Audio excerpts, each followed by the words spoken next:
الحمد لله وكفى وسلام على عباده الذين اصطفى أما بعد فأعوذ بالله من الشيطان الرجيم بسم الله الرحمن الرحيم وإذ قال إبراهيم رب اجعل هذا البلد آمنا واجنبني وبني أن نعبد الأصنام وقال في موضع آخر رب اجعلني مقيم الصلاة من ذريتي ربنا وتقبل دعاء ربنا اغفر لي ولوالدي وللمؤمنين يوم يقوم الحساب وقال في موضع آخر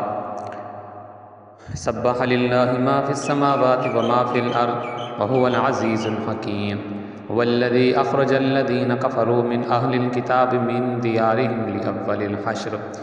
ما ظننتم أن يخرجوا وظنوا أنهم مانعتهم حصونهم من الله فأتاهم الله من حيث لم يحتسبوا وقذف في قلوبهم الرعب يخربون بيوتهم بأيديهم وأيدي المؤمنين فاعتبروا يا أولي الأبصار وقال في موضع آخر فمن حاجك فيه من بعد ما جاءك من العلم فقل تعالوا ندعو أبناءنا وأبناءكم ونساءنا ونساءكم وأنفسنا وأنفسكم ثم نبتهل فنجعل لعنة الله على الكاذبين وقال في موضع آخر قتل أصحاب الأخدود النار ذات الوقود إذ هم عليها قعود وهم على ما يفعلون بالمؤمنين شهود صدق الله العظيم وصدق رسوله النبي الكريم ونحن على ذلك لمن الشاهدين والشاكرين والحمد لله رب العالمين. میرے واجب الاحترام عزیز ساتھیوں، آج بڑی خوشی ہے کہ ہم لوگ بہت جلد ایک اور نشست لگانے میں کامیاب ہوئے ہیں. یہ محض اللہ تبارک و تعالیٰ کا فضل ہے، کرم ہے. اور آج تو آپ لوگوں کی تعداد کو دیکھ کر واقعی دل خوش ہوا اور اس سے اندازہ ہوا کہ آپ لوگ واقعی دلچسپی کے ساتھ یہاں تشریف لاتے ہیں اور اسی طرح اس پلیٹ فارم پر اپنے اور ساتھیوں کو، تعلق والوں کو بھی مدعو کرتی ہیں. میں اس پر آپ کا شکر گزار ہوں. تو وقت لگتا ہے کہ کچھ زیادہ صرف ہوگا اور یہ وقت بھی کچھ ایسا ہے کہ شاید بہت جلد نماز کا وقت ہو جائے، تو اس لیے شروع کی جو باتیں ہیں تمام ان سب کو چھوڑ کر اصل عنوان اور موضوع کی طرف آتے ہیں. دیکھیے، آج کا جو ہمارا موضوع ہے وہ یہ ہے کہ اسلام جزیرہ نما عرب کے اندر کیسے آیا، اور پھر یہودیت جزیرہ نما عرب کے اندر کیسے آئی، اور پھر عیسائیت جزیرہ نما عرب کے اندر کیسے آئی، اور پھر مجوسیت جزیرہ نما عرب کے اندر کیسے داخل ہوئی. تو یہ کچھ مذاہب ہیں، ان کا ہم جائزہ لیں گے کہ یہ جزیرہ نما عرب کے اندر کیسے اور کب یہ داخل ہوئے ہیں اور ان کے حالات کیا ہیں. ان کے انشاءاللہ ان کا تفصیلی ہم لیکچر لیں گے اور پھر کئی کتابوں کی روشنی میں اس گتھی کو سلجھانے کی کوشش کریں گے. قرآن کریم کی متعدد آیات میں نے آپ کے سامنے پڑھی ہیں. جو پہلی آیت ہیں وَإِذْ قَالَ إِبْرَاهِيمُ رَبِّ اجْعَلْ، آخر تک رَبِّ اجْعَلْنِي وغیرہ، اس میں اللہ تبارک و تعالی نے حضرت ابراہیم علیہ السلام کی ان دعاؤں کا تذکرہ فرمائے ہیں کہ جب اپنی بیوی اور بچے کو یہاں مکہ کی سرزمین پر بٹھا کر یہاں سے واپس پھر وہ تشریف لے کے جا رہے تھے کنعان کے اندر، تو چونکہ ان کا تذکرہ آئے گا کہ اسلام کیسے داخل ہوا عرب کے اندر، تو اس لحاظ سے پھر یہ آیت اس نسبت سے میں نے پڑھی ہے اور اپنے موقع پر اس کی ترجمہ اور تشریح بھی آئے گی انشاءاللہ. اسی طرح دوسری آیت مبارکہ سورہ حشر کی ابتدائی آیات تھیں،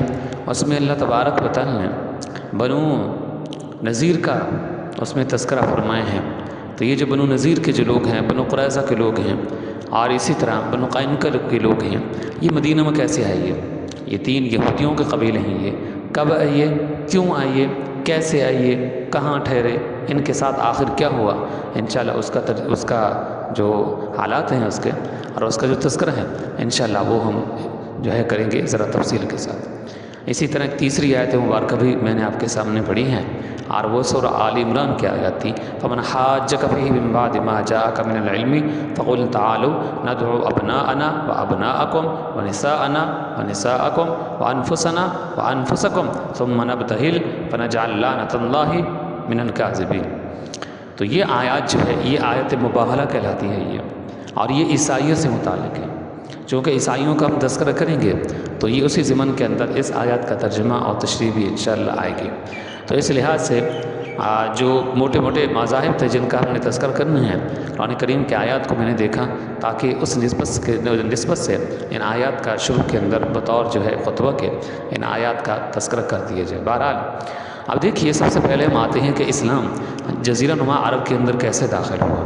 پہلی بات، جزیرہ نما عرب کیوں کہتے ہیں؟ یہ جزیرۃ العرب نہیں ہے، یہ جزیرہ نما عرب ہے، یعنی جزیرے کی طرح ہے، یہ جزیرہ نہیں ہے۔ یہ جزیرہ کہتے ہیں کہ جس کو ہر طرف سے پانی نے ڈھانک رکھا ہو اور وہ پانی کے اندر ہو، ادھر ادھر سے ہر طرف سے پانی ہو، تو اس کو کہتے ہیں جزیرہ۔ اب یہ جزیرہ تو نہیں ہے یہ، بہرحال یہ جزیرہ کی طرح ہے، یہ جزیرہ نما ہے، اس وجہ سے اس کو جزیرہ نما عرب بولتے ہیں۔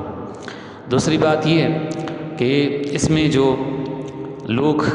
جنہوں نے اس جزیرہ نما عرب کے اندر زندگیاں گزاری ہیں، ان کو محققین نے 3 حصوں کے اندر ان کو تقسیم کیا ہے۔ 3 حصوں کے اندر، نمبر 1 عرب بعیدہ، نمبر 2 عرب عاربہ، نمبر 3 عرب مستعربہ۔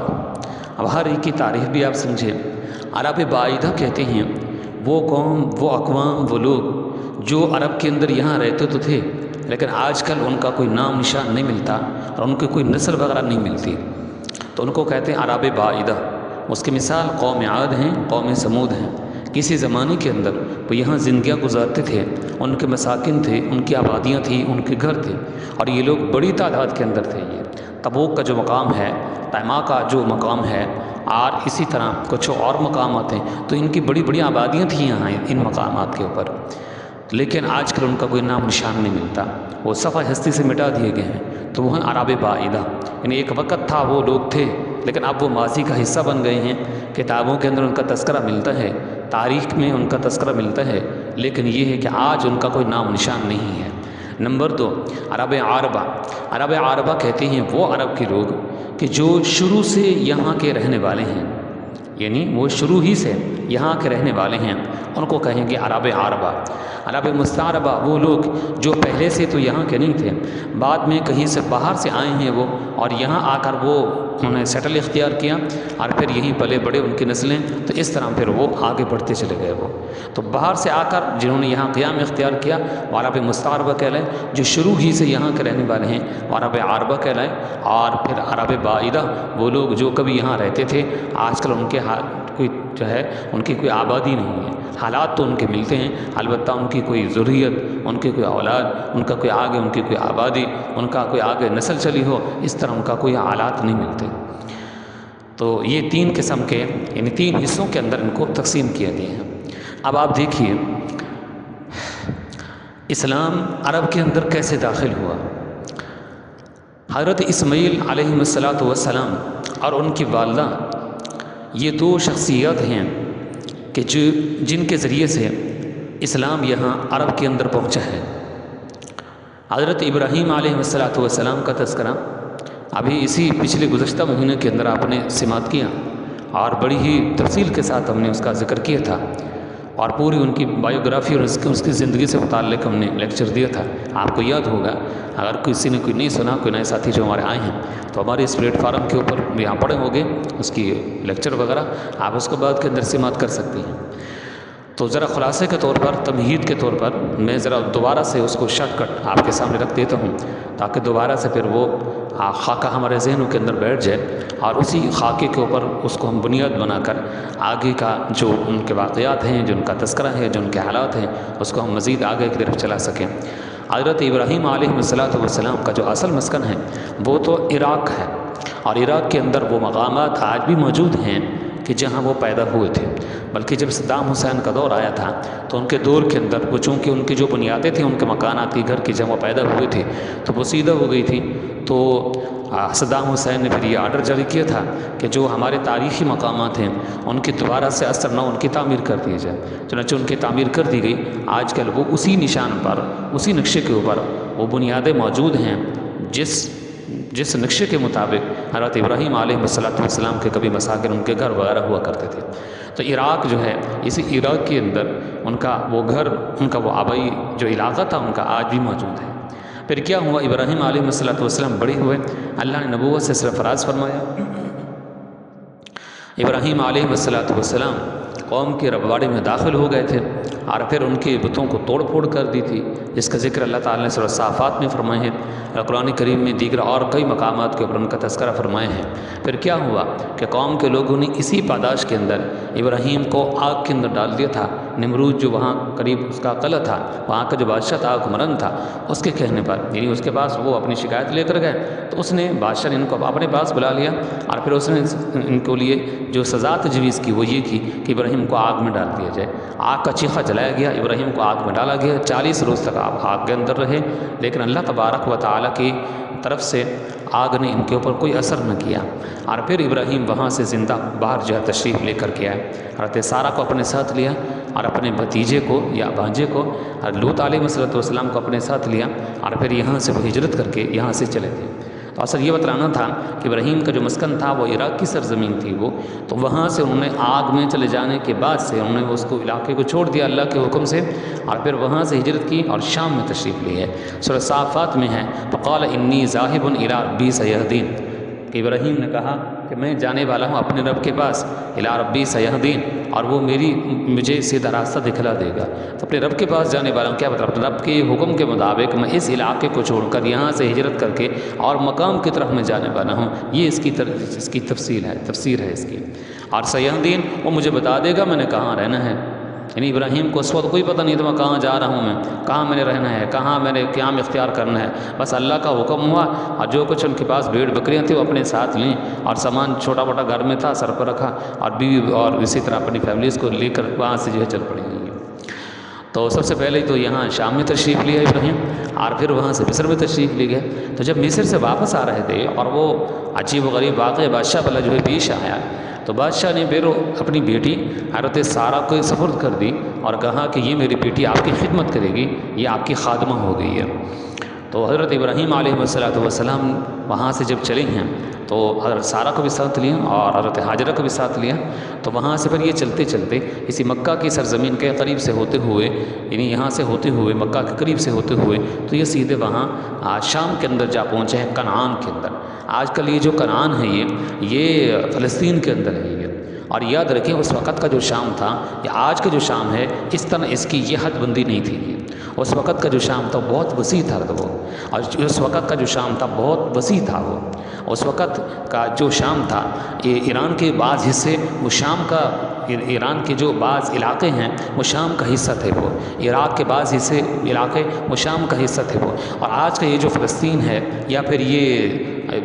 اور اس طرف اگر ہم دیکھیں تو یہ جو اسرائیل ہے یہ، اور اس طرح فلسطین ہے، یہ سارا کا سارا شام کا حصہ تھا یہ۔ تو شام کا جو دائرہ تھا وہ بہت وسیع تر تھا، وہ محدود نہیں تھا آج کا، آج تو بہت چھوٹا ہو گیا ہے یہ۔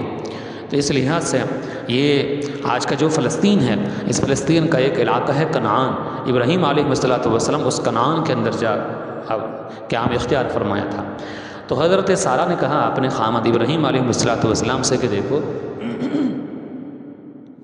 میرے بدن سے اللہ نے آپ کو کی اولاد نہیں تھی، اور یہ میری باندھی ہے جو بادشاہ نے مجھے عطا کی تھی میری خدمت کے لیے، تو یہ میں آپ کے سپرد کرتی ہوں، آپ ان سے نکاح فرما لیں، ہو سکتا ہے ان کے بدن سے اللہ آپ کو بیٹا دے دے، آپ کو اولاد دے دے، بیٹی دے دے۔ ابراہیم علیہ السلام ان سے نکاح فرما لیا حضرت حاجرہ سے، تو ان کے سے اللہ تبارک و تعالیٰ نے آپ کو بیٹا عطا فرمایا، اور ان کا نام انہوں نے رکھا اسماعیل۔ تو یہ اسماعیل علیہ السلام آپ کے پہلے صاحبزادے ہیں، اور اسحاق سے بڑے تھے یہ، تو بڑے بیٹے ہیں آپ کے اسماعیل۔ اب یہ تھوڑے عرصے کے تھے، بس تھوڑا چلنے پھرنے کے جو ہے قابل تھے یہ۔ اب اللہ نے فرمایا کہ اپنے بیٹے کو ساتھ لو اور اپنی بیوی کے ساتھ لو، اور بکہ کی سرزمین کو اوپر ان کو چھوڑ کر کیا ہو۔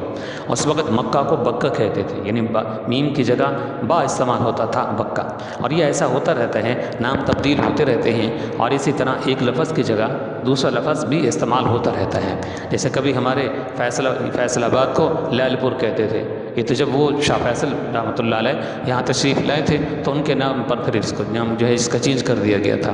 اور ہمارا جو ملتان ہے یہ تو میم لام تا الف اور نون کے ساتھ ہم لکھتے ہیں، تو میم اور لام کے بیچ کے اندر واؤ کا اضافہ نہیں ہوتا، لیکن ایک وقت تھا تو یہاں میم اور لام کے بیچ کے اندر واؤ کا اضافہ کیا جاتا تھا، مولتان لکھتے تھے۔ تو یہ الفاظ کبھی بڑھائے بھی جاتے ہیں اور کبھی کم بھی کر لیے جاتے ہیں، اور کبھی ایسا بھی ہوتا ہے کہ ایک لفظ کو ہٹا کر اس کی جگہ پر نیا لفظ استعمال کر دیا جاتا ہے، تو یہ ایسا ہوتا رہتا ہے۔ یہ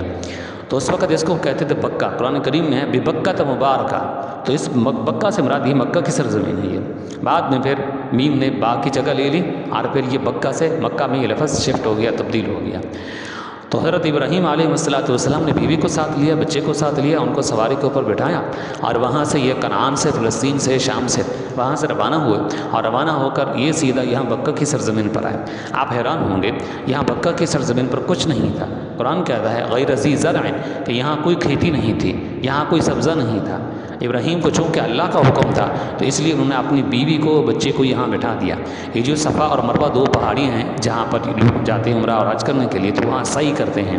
تو اس کے بیچ کے اندر ابراہیم علیہ السلام نے اپنی بیوی کو بٹھا دیا، اپنے بچے کو بٹھا دیا، ان کے پاس تھوڑا بہت کوئی وہ توشہ وغیرہ تھا وہ ان کے پاس تھا، ان کے پاس چھوڑ دیا، کھجور وغیرہ، اور اس طرح پینے کے لیے کوئی مشکیزہ ایک تھا وہ بھی ان کے پاس چھوڑ دیا، اور یہاں سے ہجرت کر کے ابراہیم پھر دوبارہ اپنے کنعان کے اندر واپس جو ہے جا رہے تھے۔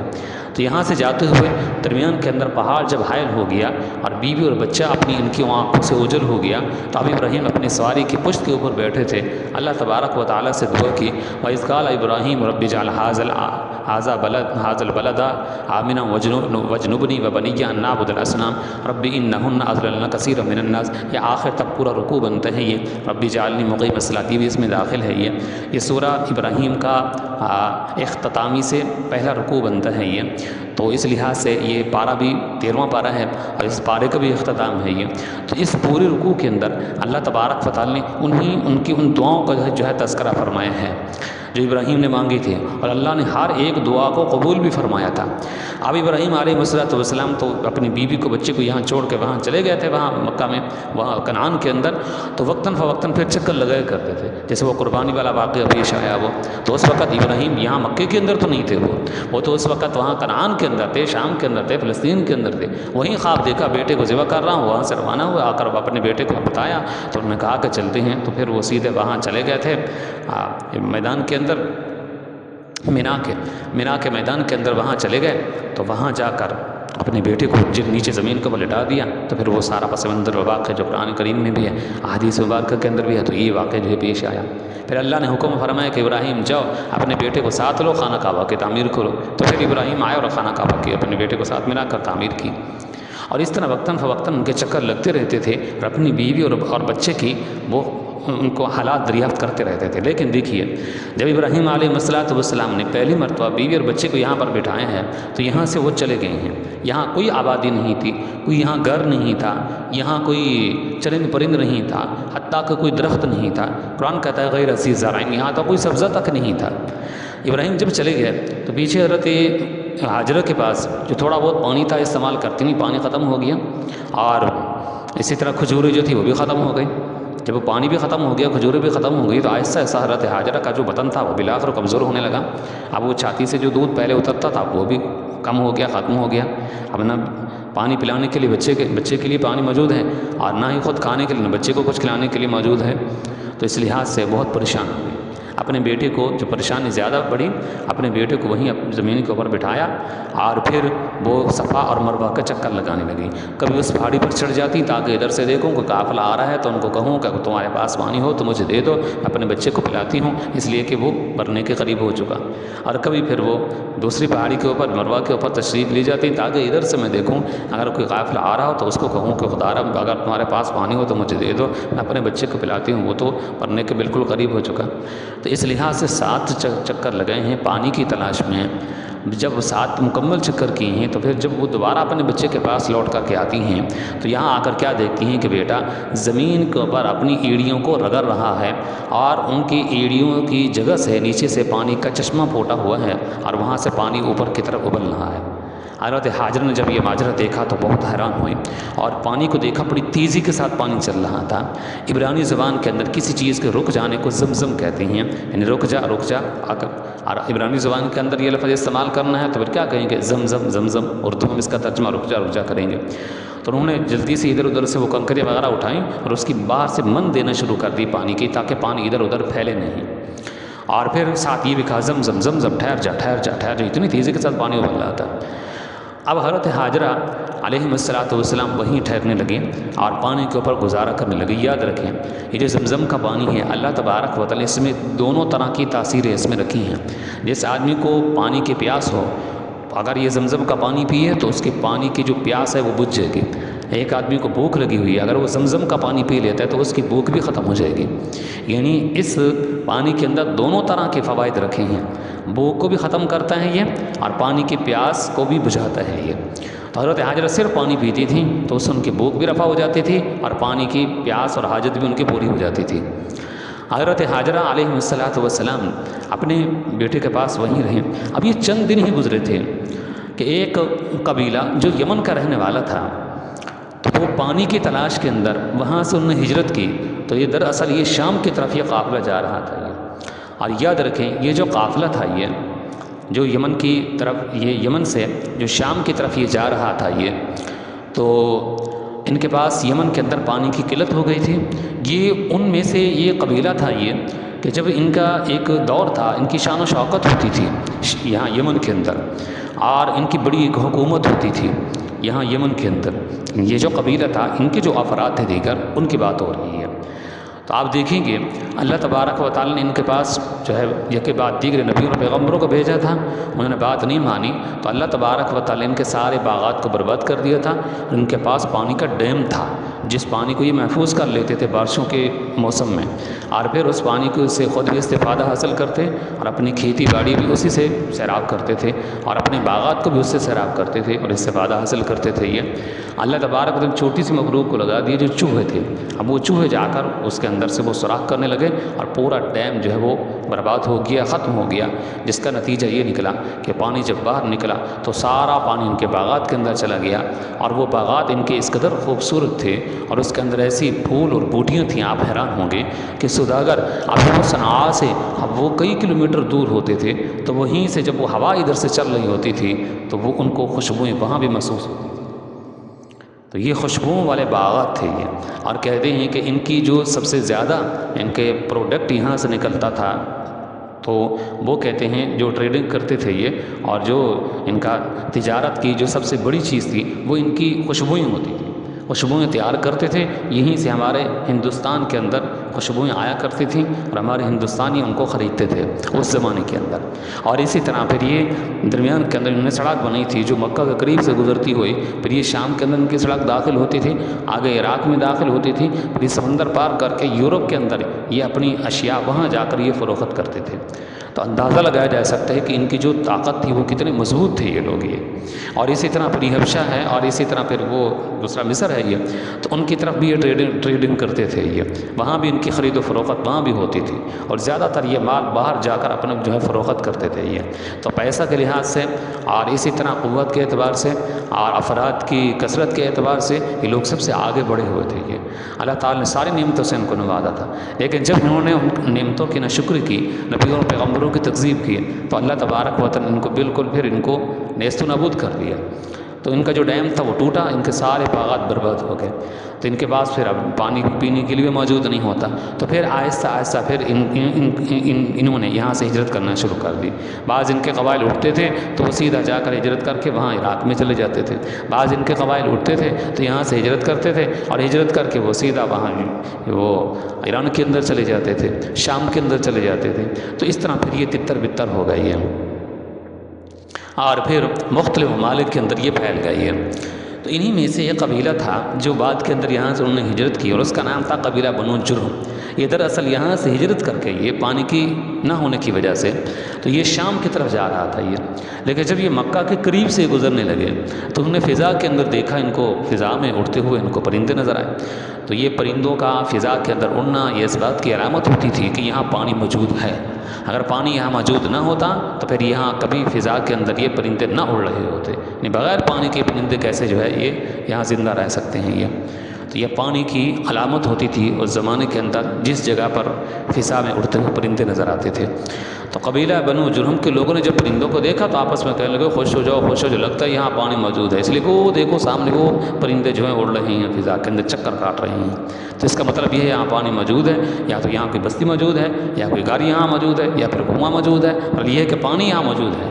تو سارے قافلے نے پھر اسی طرف رخ کر دیا، چلے جاتے ہیں دیکھتے ہیں اگر یہاں ہمارا سیٹل ہوگا تو یہیں اختیار کر لیں گے قیام، اور اگر نہیں ہوتا تو پھر یہاں سے پانی پئیں گے اور کچھ دیر یہاں اپنی تھکاوٹ کو دور کریں گے، بیٹھیں گے، اور پھر یہاں سے پھر آگے کی طرف ہم سفر اختیار کر لیں گے، مزید پانی بھی اپنی مشکیزوں کے اندر لے لیں گے. اس لحاظ سے جب یہ لوگ وہاں آئے تو یہاں دیکھا تو ان کا یہاں کا ماجرا کچھ عجیب تھا. وہ یہ تھا کہ یہاں تو صرف ایک عورت ہے اور ایک بچہ ہے جو وہاں بیٹھے ہیں. تو پھر قبیلہ بنو جرہم کے لوگوں نے حضرت حاجرہ سے کہا کہ دیکھو تم دو یہاں ماں اور بیٹا یہاں رہتے ہو؟ تو انہوں نے فرمایا ہاں. انہوں نے کہا کہ ہم مستقل یہاں قیام اختیار کرنا چاہتے ہیں، آپ اجازت دیں گی؟ انہوں نے فرمایا کہ ہاں. حضرت حاجرہ نے فرمایا کہ دیکھو یہ جو کنواں ہے اس کنویں کے اوپر کنٹرول اور قبضہ ہمارا رہے گا، البتہ یہ ہے کہ تم اس سے استفادہ حاصل کر سکتے ہو، پانی پی سکتے ہو. تو اسروں نے کہا کہ ہاں ٹھیک ہے آپ اس کے مالک ہوں گی، لیکن یہ ہے کہ ہم اس سے استفادہ حاصل کریں گے، پانی پئیں گے. تو حضرت حاجرہ اس پر راضی ہو گئے. تو اس طرح یہ قبیلہ بنو جرہم کے لوگ یہاں آئے تو یہ مکہ شہر کی بنیاد اس طرح پڑی ہے. سب سے پہلے حضرت حاجرہ ان کے بیٹا ہیں، پھر جرہم کے لوگ یہاں آئے تو انہوں نے آ کر قیام اختیار کیے ہیں. تو اب ایک وقت تھا یہاں کچھ نہیں تھا، پھر ایک عورت اور ایک بچہ یہاں آئے، پھر اس کے بعد جرہم کے لوگ آئے. تو اس طرح یہ چھوٹی سی ایک بستی بن گئی ہے. یہ شہر تو نہیں کہیں گے اس کو، البتہ یہ کہ چھوٹی سی بستی بن گئی ہے. تو یہ آہستہ آہستہ پھر بڑھتا گیا تو بڑا شہر بن گیا یہ. حضرت اسماعیل جب بڑے ہوئے تو ان کی شادی پھر اسی قبیلہ کے اندر ہوئی ہے. حضرت اسماعیل کی جو شادی ہے وہ اسی قبیلہ کے اندر ہوئی ہے وہ. اور ان کے جو سسر تھے حضرت اسماعیل علیہ السلام کے، ان کا نام مہساس بن عمر بتلایا جاتا ہے. تو ان کی بیٹی کے ساتھ انہوں نے نکاح فرمایا. اب حضرت اسماعیل علیہ السلام کو اللہ تبارک و تعالیٰ نے 12 بیٹے عطا فرمائے تھے. تو ان 12 بیٹوں کے میں سے جو ان کے دو بیٹے تھے انہوں نے زیادہ نام کمائے ہیں اور انہوں نے سرداری بھی اختیار کی ہے، انہیں سردار بنے ہیں وہ. ایک کا نام نابد تھا اور دوسرے کا نام قیدار تھا. نابد بڑا تھا، قیدار چھوٹا تھا. تو یہ جو نابد تھا پہلے یہ سردار بنا، اور پھر اس کے بعد یہ قیدار جو تھا ان سے جو چھوٹا تھا وہ بعد کے اندر پھر وہ یہاں کا وہ سردار بنا ہے وہ. نبی اکرم صلی اللہ علیہ وسلم جو تشریف لے کر کے آئے ہیں وہ نابد کی اولاد میں سے نہیں، بلکہ آپ صلی اللہ علیہ وسلم قیدار کی اولاد میں سے تشریف لے کر کے آئے ہیں. تو نابد کی جو اولاد کا جو سلسلہ آگے کی طرف چلا ہے تو اس میں سے اور لوگ تشریف لائے، لیکن قیدار کی جو اولاد تھی اس کے یعنی کئی صدیوں بعد رسول اللہ صلی اللہ علیہ وسلم پھر انہی کے اولاد میں سے تشریف لے کر کے آئے ہیں. اب آپ دیکھیے یہی حضرت اسماعیل علیہ السلام ہیں کہ جب ان کا دنیا سے انتقال ہو جاتا ہے حضرت اسماعیل علیہ السلام کا، تو قبیلہ بنو جرہم اس وقت بہت تھوڑے تھے، اب وہ ان کی بڑی تعداد ہو گئی. حضرت اسماعیل علیہ السلام اکیلے تھے، اب کئی صدیاں گزر گئیں، وہ بھی دنیا سے رخصت ہو گئے. حضرت حاجرہ بھی انتقال کر گئیں. اب ان کا جو چھوٹا سا قبیلہ تھا اب وہ بھی بڑا قبیلہ بن گیا. تو جرہم کے لوگ تو جرہمی کہلاتا تھے، لیکن حضرت اسماعیل علیہ السلام کی جو اولاد تھی تو وہ عدنانی کہلاتے تھے. وہ یہ بات یاد رکھنے کے قابل ہے یہ کہ یہ عدنانی کہلاتے تھے، اور جرہم والے وہ تو جرہم بھی کہلاتے تھے وہ. تو اس لحاظ سے آپ دیکھیں گے کہ یہ جرہم کے لوگ اور قبیلہ بنو عدنان کے لوگ یعنی اسماعیل علیہ السلام کی جو اولاد تھی ان کا جو سلسلہ آگے بڑھا، یہ آپس کے اندر لڑتے رہتے تھے. یہ جرہم والے کہتے تھے کہ ہمارا یہاں تسلط ہونا چاہیے، ہماری سرداری ہونی چاہیے. عدنانی کہتے تھے کہ نہیں، ہماری یہاں پر سرداری ہونی چاہیے. تو ان کے آپس کے اندر یہ چپکلش، آپس کے اندر ان کی لڑائی، آپس کے اندر ان کا جھگڑا، آپس کے اندر ان کا تنازع یہ چلتا رہتا تھا. یہ پھر آپ دیکھیں گے کہ ایک لمبا وقت جو ہے گزر گیا، خاصا وقت گزر گیا. یہ 150 عیسوی کی بات ہے. یہ قبیلہ بنو خزاعہ یہ کہیں ارد گرد کے لوگ تھے، یہ قبیلہ بیٹھا تھا یہ. تو انہوں نے موقع کو غنیمت سمجھا، تو انہوں نے پھر کیا کیا کہ ان کے اوپر آ کر حملہ کر دیا. کہ ان کے اوپر حملہ کیا قبیلہ بنو جرہم اور قبیلہ بنو عدنان، یعنی جو اسماعیل علیہ السلام کا قبیلہ تھا، ان کی جو ذریت تھی، ان کے اوپر آ کر حملہ کیا اور ان دونوں کو یہاں سے مار بھگایا۔ اور خزاعہ کے جو لوگ تھے وہ خود پوری اس آبادی کے وہ مالک بن بیٹھے، پوری اس آبادی کے وہ مالک بن بیٹھے۔ لیکن دیکھیں ان میں سے ایک شخص تھا جس کا نام تھا عمر بن حارث، یہ قبیلہ بنو جرہم کا یہ سردار تھا۔ یہ پہلے فائٹنگ تو کرتا رہا، لڑائی کرتا رہا یہ خزاعہ کے لوگوں کے ساتھ، لیکن یہ شکست کھا گیا بالآخر۔ یہ شکست کھا کر یہاں سے یہ بھاگنے لگا، جانے لگا۔ تو اس نے پھر ایک ضد دکھائی، دشمنی دکھائی، وہ یہ اس نے کیا کہ کعبۃ اللہ کی جو قیمتی اشیاء تھیں، چونکہ اس وقت یہ اس کے مالک تھے یہ اور سردار تھے یہ، کعبۃ اللہ کی ایک کوئی ہرن وغیرہ تھا سونے کا، وہ بھی ان کے پاس تھا، اور بھی کئی طرح کی اشیاء تھیں، قیمتی اشیاء تھیں۔ تو اس نے پھر وہ زمزم کے کنویں کے اندر ڈال دی، اوپر سے مٹی ڈال دی، زمزم کے کنویں کو بھی بند کر دیا، اور کعبۃ اللہ کی جو اشیاء تھیں قیمتی اشیاء ان کو بھی اس نے مٹی کے اندر ان کو چھپا دیا۔ تو اس طرح یہ لوگ پھر ادھر ادھر کے جو دیہات تھے ان کے اندر یہ لوگ پھیل گئے، یہ جرہم والے بھی اور اسی طرح یہ قبیلہ بنو عدنان کے لوگ بھی، لیکن خزاعہ کے جو لوگ تھے وہ یہاں قابض ہو گئے۔ تو اس لحاظ سے آپ دیکھیں گے یہی جو بنو کو خزاعہ کے لوگ تھے، انہوں نے یہاں پھر ایک اپنا کعبہ بھی بنایا تھا، کعبہ بھی انہوں نے بنایا تھا یہاں یہیں پر مکے ہی کے اندر۔ پھر آپ دیکھیں گے کہ قبیلہ بنو خزاعہ کا ایک آدمی تھا جس کا نام تھا عمر ابن لحی، لام ہا اور یا لحی، عمر ابن لحی۔ یہ بڑا اچھا آدمی تھا یعنی اس وقت یہ، اور بڑا دانا آدمی تھا، قوم کے اندر اس کی سمجھے عزت تھی، احترام تھا، اور قوم کے لوگ اس کو عزت کی نظر سے دیکھتے تھے، تو اس لحاظ سے قوم کے لوگ اس کو بات مانتے بھی تھے، اور یہ سمجھے کہ ذی امر آدمی تھا۔ چنانچہ یہ ایک مرتبہ شام کے اندر گیا، یہ ٹریڈنگ کے ارادے سے گیا ہوگا، تجارت وغیرہ کی غرض سے۔ تو جب وہاں گیا تو شام کے لوگوں کو اس نے دیکھا کہ وہ بت پرستی کرتے تھے، بتوں کی پوجا پاٹ کرتے تھے۔ تو اس نے جا کر پوچھا کہ یہ کیا؟ انہوں نے کہا کہ یہ ہمارا خدا ہے، یہ ہم اس کی عبادت کرتے ہیں۔ تو اس کو ذرا اچھا لگا، دماغ اس کا خراب ہوا، تو یہ وہاں سے پھر کچھ بت خرید کر یہاں بال نامی بت کو خرید کر یہ سب سے پہلے مکہ کے اندر لے کر کے آیا، اور جیسے ہی لے کر کے آئے ہیں یہ، تو اس نے آ کر خانہ کعبہ کی چھت کے اوپر اس بت کو یہاں رکھ دیا، نصب کر دیا۔ اب لوگ آتے تھے حج کرنے کے لیے، خانہ کعبہ کا طواف کرتے تھے، تو یہاں جو لوگ پہلے سے آیا کرتے تھے تو انہوں نے دیکھا تو سوال اٹھانے لگے کہ یہ کیسے؟ پہلے ہم آتے تھے تو یہ بت وغیرہ یہاں کعبہ کی چھت کے اوپر نہیں رکھا ہوتا تھا، اب ہم دیکھ رہے ہیں کہ خانہ کعبہ کی چھت کے اوپر بت رکھا ہے یہ۔ تو اس پر یہ لوگ جواب دیتے تھے کہ دیکھو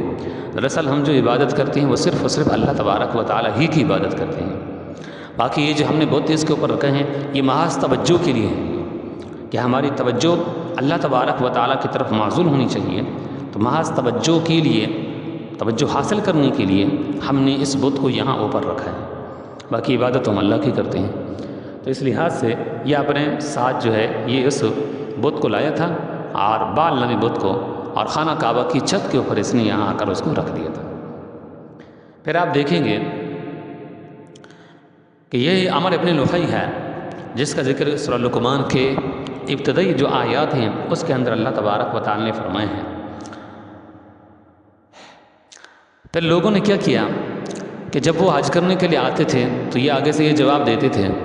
اور جو نئے لوگ آتے تھے ان کو تو ویسے علم نہیں ہوتا تھا، وہ دیکھتے تھے کہ خانہ کعبہ کے اوپر یہ بت رکھا ہوا ہے، ان کو معلوم ہوتا تھا کہ یہ کوئی اچھی چیز ہے یہ، اور لوگ جو ہے مانگتے شاید اسی سے ہیں اور یہ سارے کام کر دیتا ہے یہ۔ تو لوگ پھر اس طرح کرتے تھے، چھوٹے چھوٹے اس کے ٹکڑے لے جاتے تھے اپنے گھروں میں تاکہ ادھر نہ آنا پڑے، اور وہاں ہم دعا کریں اور ہمارے حالات وہیں سنور جائیں۔ اور پھر بعض لوگ یوں کرتے تھے جب جن کی وہاں تک رسائی نہیں ہو سکتی تھی تو وہیں خانہ کعبہ ہی سے ارد گرد کوئی پتھر پڑا ہوتا تو جلدی سے اس کو اٹھا لیتے، اپنے گھر میں لے جاتے اور کہتے یہ بھی بابرکت ہے، یہ وہاں سے ہم لے کر کے آئے ہیں اور اس طرح ہم اس سے مانگیں گے۔ اور بعض لوگ پھر وہاں مکہ ہی کے گلی کوچے کے اندر کوئی پتھر مل جاتا تو اس کو باعث برکت سمجھتے اور اس کو اٹھا کر لے جاتے گھر میں اور اس کی عبادت کرتے۔ تو چند ہی عرصہ کے اندر پھر پورے مکہ کے اندر اور ارد گرد کے جتنے بھی علاقے تھے اور دور دور کے علاقے تھے تمام کے اندر یہ بت پرستی یہ پھیل گئی، بت پرستی اس طرح جو ہے پھیل گئی اور اس طرح بت پرستی کا آغاز ہوا۔ پھر آپ دیکھیں کہ مکہ کے اندر ہر ایک قبیلہ نے اپنے اپنے بت اندر رکھ دیے تھے، اور نبی اکرم صلی اللہ علیہ وسلم جب سن 8 ہجری کے اندر مکہ کے اندر آپ داخل ہوئے ہیں تو اس وقت نبی اکرم صلی اللہ علیہ وسلم خانہ کعبہ میں گئے تو وہاں 360 بت رکھے ہوئے تھے. ہر قبیلے کا اپنا اپنا بت تھا, ہر قبیلے کا اپنا اپنا معبود تھا, ہر ایک جو ہے وہ اس سے جو ہے مانگا کرتا تھا. تو بت پرستی کی جو ابتدا ہوئی عمر ابن لحی نے کی, اور اس طرح بت پرستی جو ہے بعد میں دھیرے دھیرے یہ عام ہو گئی ہے. اسی طرح آپ دیکھیں گے کہ ایک لمبا عرصہ جو ہے گزر گیا یہ جو عمر ابن لحی ہے یہ 2 صدی عیسوی کے اندر یعنی اس کے وقت کے اندر بلکہ اس نے یہ کام کیا کہ بت پرستی جس سے جو ہے یہ پورے عرب کے اندر پھیلی ہے, اور یہ خانہ کعبہ کے چھت کے اوپر اس نے یہ بال بت کو جو آ کر رکھا ہے. تو یہ 2 صدی عیسوی کے وقت کی بات ہے یہ. پھر قصی ابن کلاب یہ 450 عیسوی کی بات ہے. قصی ابن کلاب تھا, اس نے کیا کیا؟ قصی ابن کلاب جب اس نے آنکھیں کھولی بڑا ہوا, یہ نبی اکرم صلی اللہ علیہ وسلم کے خاندان میں سے ہیں, یہ آپ کے اجداد میں سے ہیں, یہ 450 عیسوی کی بات ہے. تو جب اس نے آنکھیں کھولی بڑا ہوا جوان ہوا اس کو سارے حالات معلوم ہوئے تو اس نے اپنی قوم کے لوگوں کو کھڑا کیا, جمع کر کے اس نے کہا کہ دیکھو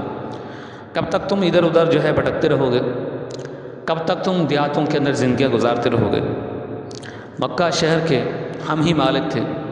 ہمارا باپ تھا, پردادا تھا حضرت ابراہیم, اس کے بیٹے تھے اسماعیل, انہوں نے آ کر اس کی بنیاد رکھی. اسی طرح ہماری ہی اماں تھی حضرت ہاجرہ جن کو کئی صدیاں گزر گئی دنیا سے رخصت ہوئے, انہوں نے خانہ یہاں مکہ کی انہوں نے آبادی کی بنیاد رکھی تھی, سب سے پہلے یہاں وہ آئے تھے. اور جو ہم اصل حقدار تھے یہاں کے حکمرانی کرنے کے اور اسی طرح سردار بننے کے اور وہاں زندگی گزارنے کے, ہمیں تو وہاں سے نکال دیے گئے ہیں. اور یہ جو خزاع کے لوگ ہیں انہوں نے یہاں آ کر قبضہ کر لیے ہیں. اب تم ذرا غیرت کرو, میرا ساتھ دو, میں تمہارا سربراہ بنتا ہوں, اور اس طرح میں تمہارا سمجھے کہ ایک طرح کا تمہارا میں یہ سردار ہوں میں اور تمہارا قائد ہوں میں, تو میری قیادت کے اندر تم لوگ آؤ اور ہم ان سے فائٹنگ کرتے ہیں, لڑائی کرتے ہیں, ان کو مار بھگاتے ہیں, اور اس طرح اصل مالک ہم تھے, لہٰذا ہم اس جگہ کو کنٹرول دوبارہ سے حاصل کرتے ہیں. چنانچہ پھر لوگوں نے باقی ہی جو ہے غیرت کھائی اور قصی ابن کلاب کو انہوں نے ساتھ دیا, اور اسی طرح جرم کے لوگوں نے بھی اس کا ساتھ دیا. تو ایک طرح کا سمجھیں کہ یہ قائد بن گئی ہے, اور سب لوگوں نے ان کی اتباع کی اور یہاں آ کر مقابلہ کیا, اور یہاں سے ان سب کو مار بھگایا, خزاع کے تمام لوگوں کو. اور پھر وہ جرم کے لوگ جو کئی سالوں سے یہاں سے نکال دیے گئے تھے, اور عدنانی قبیلہ بنو عدنان کے عدنانی جو کہلاتے تھے وہ جو یہاں سے نکال دیے گئے تھے, دوبارہ سے ان کو پھر یہاں اختیار مل گیا. تو یہ قصی ابن کلاب بھی تھے, جیسے ہی یہاں یہ اندر داخل ہوا اپنے لوگوں کو لے کر کے یہاں شہر میں آئے اور انہوں نے فتح اور کامیابی حاصل کر لی اور ان خزاؤں کے لوگوں کو یہاں سے نکال دیا. تو انہوں نے پھر یہ اپنا ایک سیاسی نظام بھی یہاں پر بنایا تھا کہ دیکھو باہر سے جب لوگ آئیں گے حج کرنے کے لیے ان کو پانی کون پلائے گا, ان کے کھانے کا بندوبست کون کرے گا, جو غربا یہاں آئیں گے کھانے کے لیے ان کا کوئی خاص ان کے پاس کوئی مطلب سامان نہیں ہے کھانے پینے کا, تو ان کے انتظامات کون کرے گا. پھر اسی طرح تجارت کرنی ہے, تجارت کا سب سے پہلے جو آغاز کی ہے وہ بھی اسے قصی ابن کلاب نے کیا ہے. اس نے کہا کہ دیکھو ہمیں مالی طور پر بھی ہمیں ایک طرح کا اٹھاؤ کرنا چاہیے اور مالی لحاظ سے بھی ہمیں مضبوط ہونا چاہیے, اور اس کا طریقہ یہ ہے کہ ہمیں سال کے اندر 2 مرتبہ تجارت کرنی چاہیے. ایک مرتبہ یمن کے اندر تجارت کریں اور پھر ایک موسم میں ہم شام کے اندر تجارت کریں. تو یہ قصی ابن کلاب سے جنہوں نے تجارت کا سوچا اور پھر اپنی قوم کو مالی لحاظ سے مضبوط کیے ہیں. تو قصی ابن کلاب نے یہ دار الندوہ جو میٹنگ گاہ تھی یہ نبی اکرم صلی اللہ علیہ وسلم کے دور میں مکہ کے اندر, تو یہ جہاں ابو جہل بیٹھ کر وہاں فیصلے کرتا تھا, تو دار الندوہ دراصل یہ جو عمارت تھی, یہ پارلیمنٹ جو تھی, یہ قصی ابن کلاب نے بنائی تھی. اور کہا کہ ایک خاص عمارت ہونی چاہیے, اور کوئی مسئلہ درپیش ہو تو پھر ادھر کھڑے رہیں, ادھر بیٹھے رہیں, کہاں بیٹھیں کہاں کھڑے ہوں, تو ایسا نہیں ہونا چاہیے. ایک جگہ ایسی مخصوص ہونی چاہیے عمارت جہاں پھر سبھی لوگ آئیں بیٹھیں اور وہاں فیصلہ ہو. اور اسی طرح جب وہ یہاں سے قافلے تجارتی یہاں سے جائیں اور ان کو پہلے بریفنگ کرنی ہوگی اور ان کو ان کی مائنڈ سازی کرنی ہوگی, تو ان سب کو یہاں اس عمارت کے اندر بٹھانا ہوگا, اور پھر اس کے بعد جو ہم ان کو ہدایات دیں گے اس کے مطابق ان کو چلنا ہوگا. تو یہ سمجھے کہ میٹنگ گاہ تھی یہ دار الندوہ, اور اسی طرح ان کا پارلیمنٹ تھا مکہ والوں کا, اور اس کی جو بنیاد رکھی تھی قصی ابن کلاب نے رکھی تھی. اور قصی ابن کلاب کے عام آدمی نہیں تھے بلکہ سردار تھے, اور نبی اکرم صلی اللہ علیہ وسلم کے اجداد میں سے ہیں.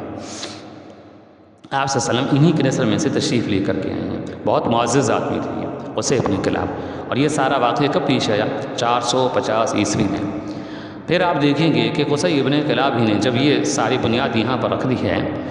اور اس کو فتح بھی کر لیا ہے 300 سال کے بعد، ان 300 سال تک خزاع کے لوگ یہاں قابض رہے ہیں، تو اس لحاظ سے یہ کچھ واقعات تھے جو ہے پیش آئے ہیں۔ اب میں چاہتا یہ ہوں کہ یہاں قصی ابن کلاب پر 450 عیسوی تک ہم ان حالات کو یہاں ذرا چھوڑ دیتے ہیں۔ اب جو ہے وہ دوسرے جو مذاہب ہیں، یعنی یہاں مکہ کے اندر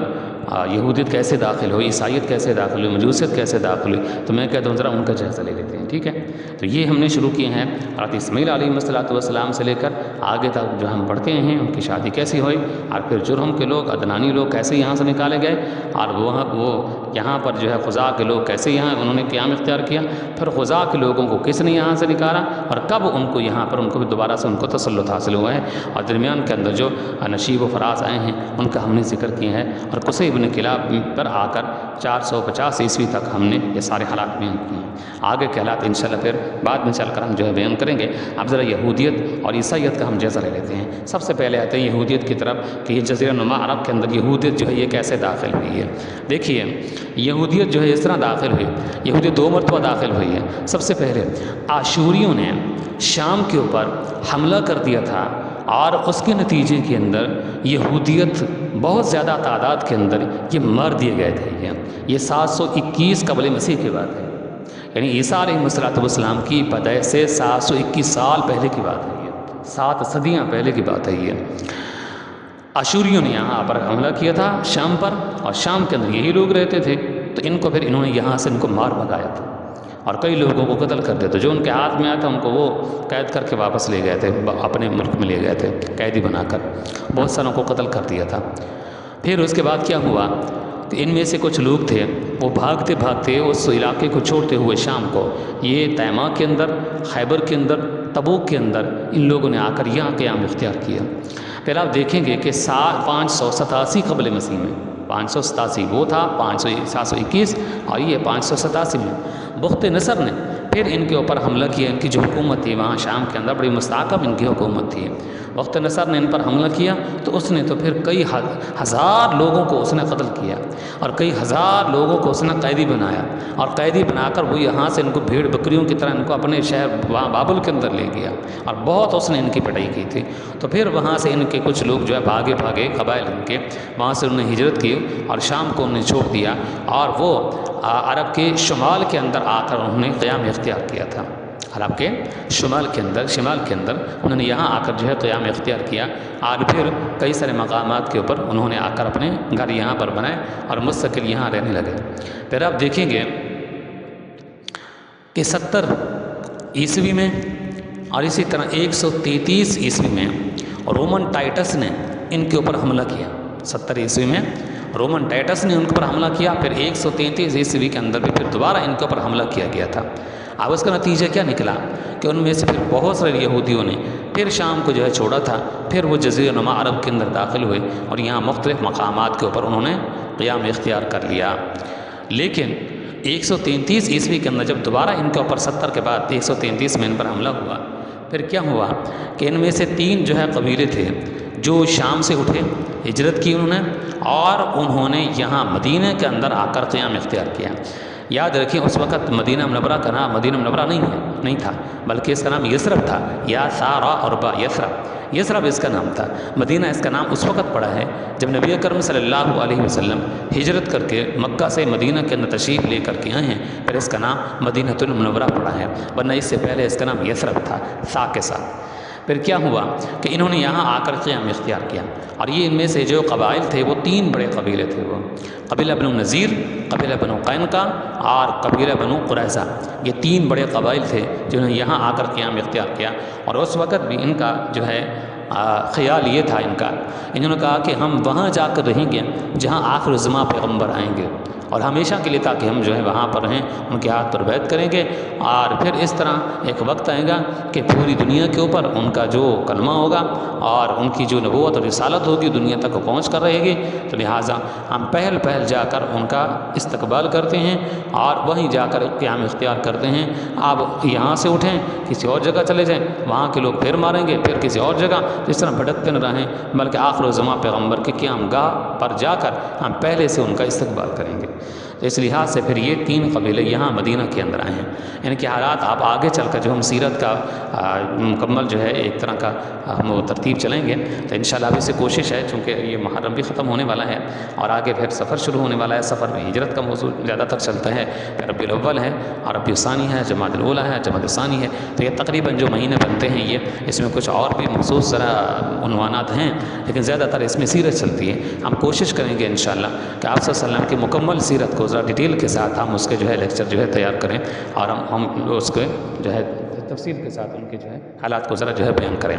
تو اس لحاظ سے یہ وہ حالات تھے جن کو ہم بیان کر رہے ہیں۔ آپ صلی اللہ علیہ وسلم کی دنیا میں تشریف آوری سے پہلے جو عرب کے حالات تھے ان کا ہم ذرا جائزہ لے رہے ہیں کہ یہودیت آپ کے آنے سے پہلے یہاں کیسے آئے، عیسائیت آپ کے آنے سے پہلے یہاں کیسے آئی، مجوسیت آپ کے آنے سے پہلے یہاں کیسے آئی، اور کس طرح کے انقلابات آئے ہیں، حالات کیسے جو ہے تبدیل ہوتے رہی ہیں۔ تو یہ ساری چیزوں کا ہم جو ہے جائزہ لیں گے، اور پھر آپ صلی اللہ علیہ وسلم کے مبارک عہد 571 تک ہم پہنچیں گے، اس کے بعد انشاءاللہ پھر اپنی سیرت کا ہم آغاز کر دیں گے۔ بلکہ یہ ہوگا کہ قبیلہ بنو قریظ جو ہے اس کا بھی تھوڑا سا ہم جو ہے اگلے لیکچر کے اندر تھوڑا سا ہم لے لیں گے، یا کوشش کریں گے کہ سیرت کے ساتھ اس کو ملا دیں، یا پھر دیکھیں گے اگر کوئی زیادہ اس کے اندر مواد ہم کو ملتا ہے تو پھر یہ ہوگا کہ پھر ایک مستقل جو ہے ایک ہم لیکچر لے لیں گے، پھر اس کے بعد انشاءاللہ سیرت کا جو ہے آغاز کر دیں گے۔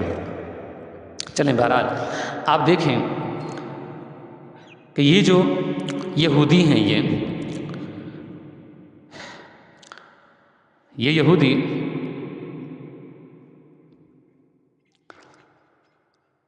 کہ 3 قبیلے جو تھے یہ اس طرح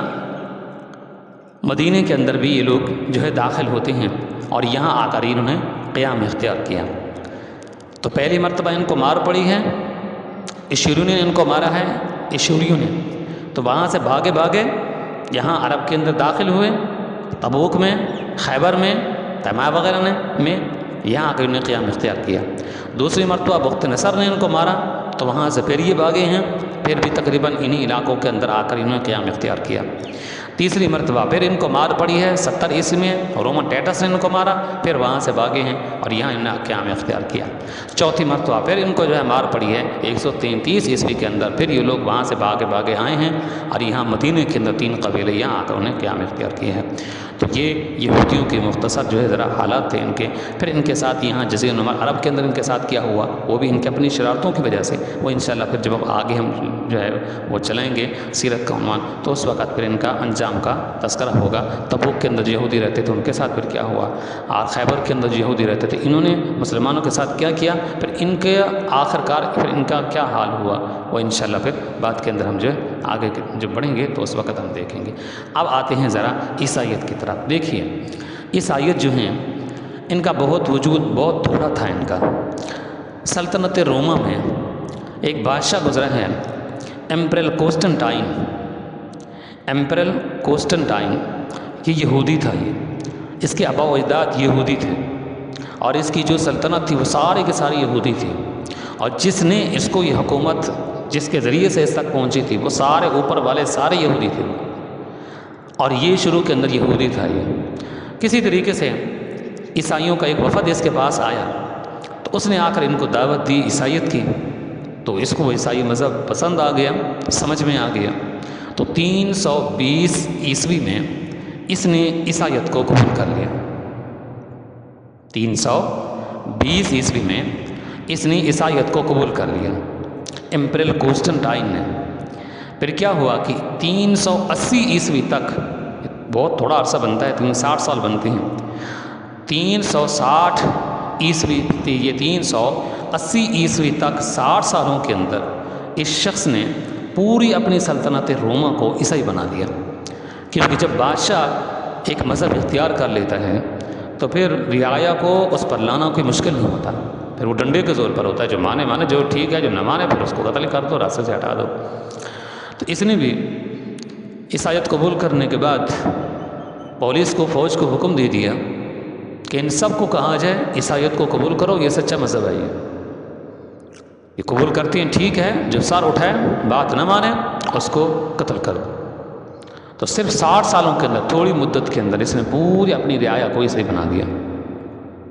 حتیٰ کہ اس وقت ان کی جو حکومت تھی وہ حبشہ تک تھی، وہ حبشہ کے اوپر ان کا تسلط تھا، حبشہ والے بھی سارے کے سارے عیسائی بن گئے۔ تو اس طرح یہودیت سے کنورٹ ہوئے عیسائیت کی طرف ایمپرر کونسٹنٹائن کی وجہ سے، جو سلطنت روما کا بادشاہ تھا۔ اسی طرح آپ دیکھیں گے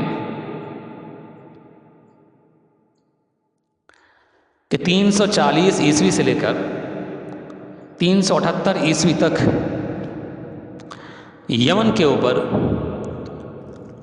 عیسائیت نے حکومت قائم کی ہے۔ اب وہ حکومت کس طرح قائم کی، اس پس منظر ذرا سمجھیں۔ یہ بات پہلے ہی آ چکی ہے کہ رومن جو حکومت تھی ان کا قبضہ حبشہ کے اوپر بھی تھا، حبشہ کے لوگوں کو بھی ان لوگوں نے عیسائی بنا دیا تھا۔ جب اٹیک کیا حبشہ کے بادشاہ نے یمن کے اوپر، تو یمن پر تسلط حاصل کر کے انہوں نے اپنی حکومت یہاں قائم کر ڈالی، کب سے 340 سے لے کر 378 تک ان کا یہاں پر قبضہ رہا، اور یہاں پر بہت سے لوگوں کو انہوں نے عیسائی بنایا۔ ایک تو ان کی حکومت قائم ہو گئی، دوسرا یہ کہ انہوں نے مبلغین کو بھیجا تھا حبشہ سے، عیسائی مبلغین کو، وہ وہاں پہنچ کر کرسچن مذہب کی وہ دعوت دیا کرتے تھے۔ تو کئی سارے لوگوں کو انہوں نے عیسائی بنا دیا۔ پھر کیا ہوا، 378 کے اندر وہاں کے لوگوں نے بغاوت کی، یمن کے لوگوں نے، اور وہاں جو حکومت قائم تھی حبشہ والوں کی، عیسائی مذہب وہ حکومت، اس کو انہوں نے ختم کر دیا اور اپنی ایک نئی حکومت کھڑی کر لی۔ لیکن وہ جو مبلغین مشنریز وہاں پر پہنچے ہوئے تھے، انہوں نے اندر ہی سے اپنا کام جاری رکھا۔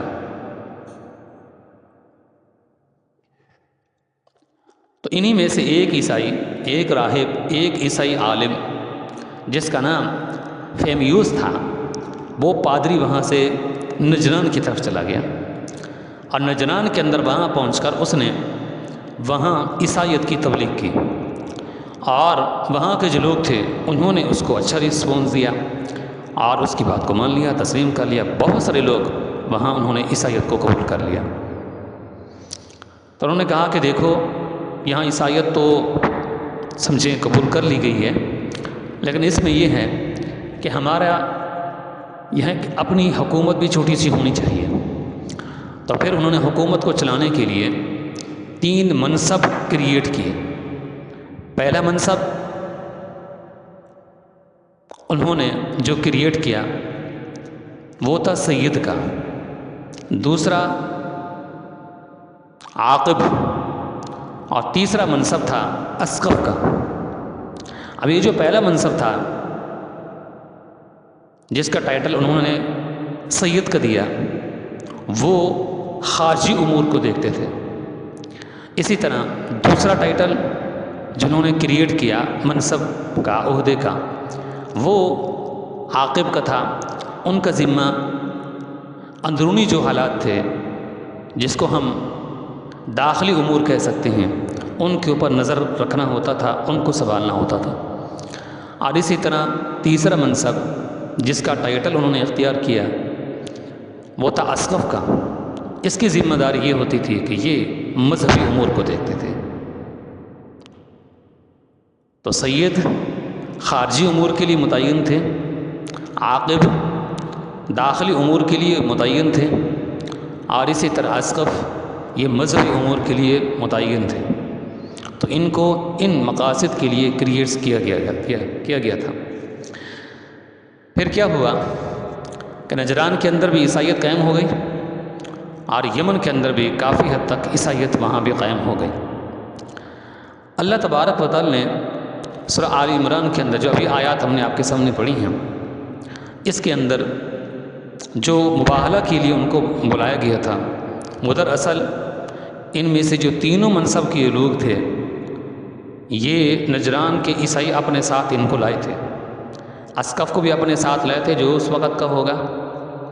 اور اسی طرح عاقب اور سید جو اس وقت کے ہوں گے ان کو بھی اپنے ساتھ لائے تھے، اور یہ مناظرہ مباحثہ کرنے آئے تھے۔ نبی اکرم صلی اللہ علیہ وسلم نے فرمایا کہ دیکھو بات ختم ہو گئی، ہم تمہارے ساتھ مباحثہ نہیں کرتے، آؤ ہمارے ساتھ تم مباحثہ کرو، تم بھی اپنے بیوی بچوں کو ساتھ لے کر کے آؤ، میں بھی اپنے اہل بیت کو ساتھ لے کر کے آتا ہوں، آؤ میدان کے اندر اللہ تعالیٰ سے دعا کرتے ہیں جو ہم میں سے جھوٹا ہو وہ برباد ہو جائے، ذلیل ہو جائے، اور جو ہم میں سے سچا وہ محفوظ رہے۔ تو اس پر یہ جو اسقف تھا جو ان کا مذہبی امور کا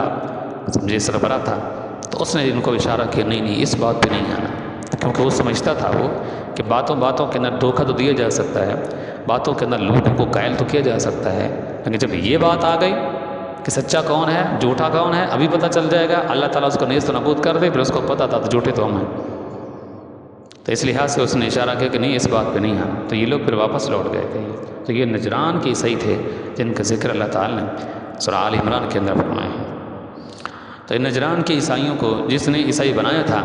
تو وہ فیمیوس تھا، وہ اور وہ یمن کا رہنے والا تھا، اور یمنیوں کو عیسائی بنایا تھا حبشیوں نے، اور حبشیوں کو عیسائی بنایا تھا رومن سلطنت نے، اور رومن سلطنت کا جو پہلا شخص تھا جس نے ان کو عیسائی بنایا تھا وہ ایمپرر کونسٹنٹائن تھا، اور اس کو ایک عیسائی عالم نے اس کا ذہن اور مائنڈ اس کا چینج کیا تھا۔ تو یہاں مکے کے اندر انہوں نے ایک یہاں یمن کے اندر ایک کعبہ بھی انہوں نے بنایا تھا، کعبہ کے مقابلے میں کنیسہ بنایا تھا جس کو وہ کعبہ کہتے تھے، مطلب بنایا ہوگا کچھ عرصہ تک چلا ہوگا پھر ختم۔ اسی طرح آپ دیکھیں گے کہ ابو کرب ایک شخص ہیں، وہ یمن سے چلے ہیں، مدینہ کے اندر گئے ہیں، جب وہ مدینہ کے اندر پہنچے تو مدینہ کے یہودی نے ان کو گھیر لیا، اور انہوں نے کہا کہ دیکھو ابو کرب تم پڑھے لکھے آدمی ہو، یہودی مذہب جو ہے وہ بہت اچھا مذہب ہے، بہت ہی صالح مذہب ہے، ٹھیک مذہب ہے، حق مذہب ہے، تم اس کو قبول کر لو۔ بنو قریظہ کے لوگوں نے اس کو دعوت دی، چنانچہ اس کا مائنڈ پھر چینج ہو گیا، وہ وہاں سے پھر واپس آیا ہے وہ کرب ہوا، تو اس نے آ کر پھر یہاں یمن کے اندر جو یہاں کا بادشاہ تھا اس کو آ کر دعوت دی۔ یہ آپ دیکھیں کہ یہ یمن کے لوگوں کو عیسائی بنایا تھا حبشہ کے لوگوں، ٹھیک ہے، تو اب یہ لوگ پھر عیسائیت سے یہودیت کی طرف یہ شفٹ ہو رہے ہیں، یہ ابو کرب کی وجہ سے۔ ابو کرب کا دماغ کس نے چینج کیا؟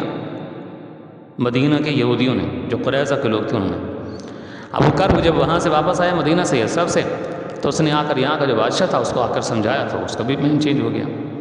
اس نے بات مان لی، اب وہ یہودی بن گیا۔ جب وہ یہودی بن گیا تو اس نے سارے یمن والوں کو یہودی بنا دیا۔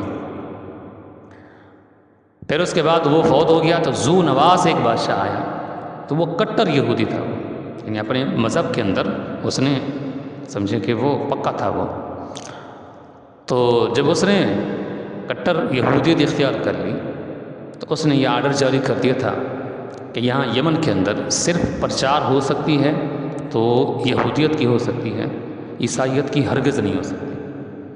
اسی کے زمانہ کے اندر یہ عجیب و غریب واقعہ جو پیش آئے تھے، یہ مسلم شریف کے اندر بھی ہیں، اور ہمارے قرآن کریم کے اندر سورہ بروج کے اندر قرآن کریم کا جو آخری پارہ ہے اس میں اللہ تعالیٰ نے فرمایا قتل اصحاب الاخدود النار ذات الوقود اذ هم علیہا قعود وهم علی ما یفعلون بالمؤمنین شہود وما نقموا منهم الا ان یؤمنوا باللہ العزیز الحمید وغیرہ۔ تو یہ سارا تذکرہ جو ہے یہ ذو نواس کے عہد کے اندر جو مظالم ہوئے تھے یہ انہی کا تذکرہ ہے۔ یہ چلیں دیکھیے، یہ جو ذو نواس تھا اس نے شدت اختیار کر لی تھی مذہب یہودیت کے اندر۔ ذو نواس نے یہ بھی آرڈر جاری کر دیا تھا کہ یہاں کسی اور مذہب کی پرچار نہیں ہو سکتی، ہوگی تو صرف اور صرف یہودیت کی ہوگی۔ ذو نواس کے زمانہ میں عجیب و غریب واقعہ یہ پیش آیا کہ ایک کاہن تھا، جادوگر تھا وہ، اور یہودیوں کی عادت ہے کہ جادو کے اندر یہ بڑی دلچسپی رکھتے ہیں۔ یہ ہمارے مسلمانوں کے اندر بھی ایک طبقہ ہے شیعت، وہ بھی کچھ اس میں اس طرح کی دلچسپی رکھتے ہیں وہ، لیکن یہودی سب سے آگے بڑھے ہوئے ہیں اس میں۔ تو ایک جادوگر تھا اور لوگ بڑے اس سے متاثر ہوتے تھے، بہت بڑا جادوگر تھا۔ تو وہ بوڑھا ہو گیا، اس نے وقت کے بادشاہ ذو نواس سے کہا کہ دیکھو میں دنیا سے رخصت ہونے والا ہوں، فوت ہونے والا ہوں، میرے پاس جو علم ہے وہ بہت بڑا علم ہے، میں چاہتا یہ ہوں کہ تم مجھے ایک نوجوان دے دو، اور وہ نوجوان بھی ذی عقل ہونا چاہیے، ذی سمجھ ہونا چاہیے،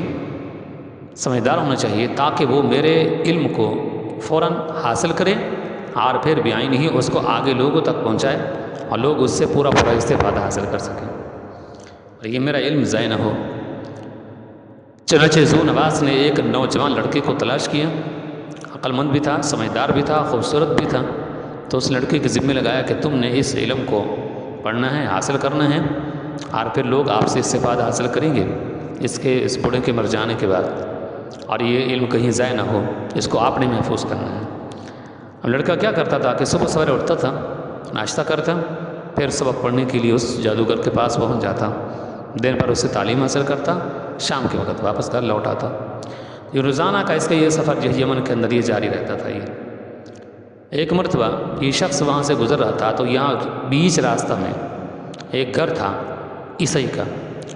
وہ عیسائی کرسچن اپنے گھر میں بیٹھ کر وہ انجیل کی تلاوت کرتا تھا۔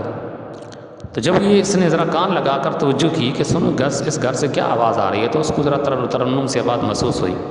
پتہ چلا کہ یہ کسی کتاب کی جو ہے یہ تلاوت ہو رہی ہے۔ تو اس نے اس عیسائی کو ذرا بلا کر کہا کہ تم کیا پڑھتے ہو؟ تو اس پر اس نے کہا کہ دیکھو میں انجیل کی تلاوت کرتا ہوں، اور آپ کو یہ بھی پتہ ہے کہ یہاں صرف اور صرف اس ملک میں یہودیت کی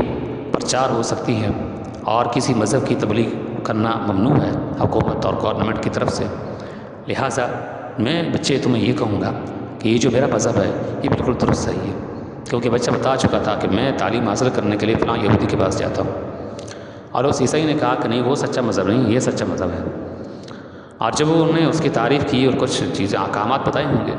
تو بچے کو ذرا اچھا لگا، تو اس نوجوان لڑکے نے کہا کہ میں یہ چاہتا ہوں کہ میں آپ کے پاس بھی ذرا تعلیم حاصل کروں، لیکن میرا کوئی وقت نہیں بن پاتا۔ تو اس پر اس بوڑھے نے کہا کہ دیکھو میں تمہیں یہ کہوں گا کہ جب صبح تم تعلیم حاصل کرنے کے لیے جاتے ہو تو صرف 5 منٹ مجھے دے دیا کریں، شام کو جب آپ پڑھ کے واپس گھر کی طرف جانے لگتے ہیں 5 منٹ صرف مجھے دے دیا کریں، مجھ سے بھی آپ تعلیم حاصل کرتے رہیں، پڑھتے رہیں اور دیکھیں یہ سچا مذہب ہے یہ۔ تو اس نوجوان نے وعدہ کر لیا۔ اب وہ صبح شام جاتا تھا اس جادوگر کے پاس تعلیم حاصل کرنے کے لیے، تو راستے سے 5-10 منٹ ان کو بھی دے دیتا تھا اس عیسائی کو۔ اسی طرح یہ سلسلہ چلتا رہا، لیکن یہ دل ہی دل کے اندر پریشان رہتا تھا کہ وہ جادوگر کہتا ہے کہ میں سچا ہوں، یہودی صحیح مذہب ہے، اور عیسائی کہتا ہے کہ نہیں یہ صحیح مذہب ہے، ان میں سے کون سچا مذہب ہوگا؟ وہ کنفیوژن کا شکار رہتا تھا اور اس طرح وہ دل ہی دل کے اندر سوچتا رہتا تھا۔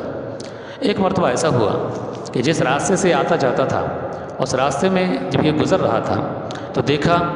کہ کچھ لوگ ادھر سے کھڑے ہیں، کچھ لوگ ادھر سے کھڑے ہیں، ادھر والے ادھر نہیں آ سکتے، ادھر والے ادھر نہیں جا سکتے، درمیان کے اندر راستہ بلاک ہے۔ جب یہ آگے بڑھا تو اس نے دیکھا کہ وہ درمیان کے اندر ایک اشدہا کھڑا تھا،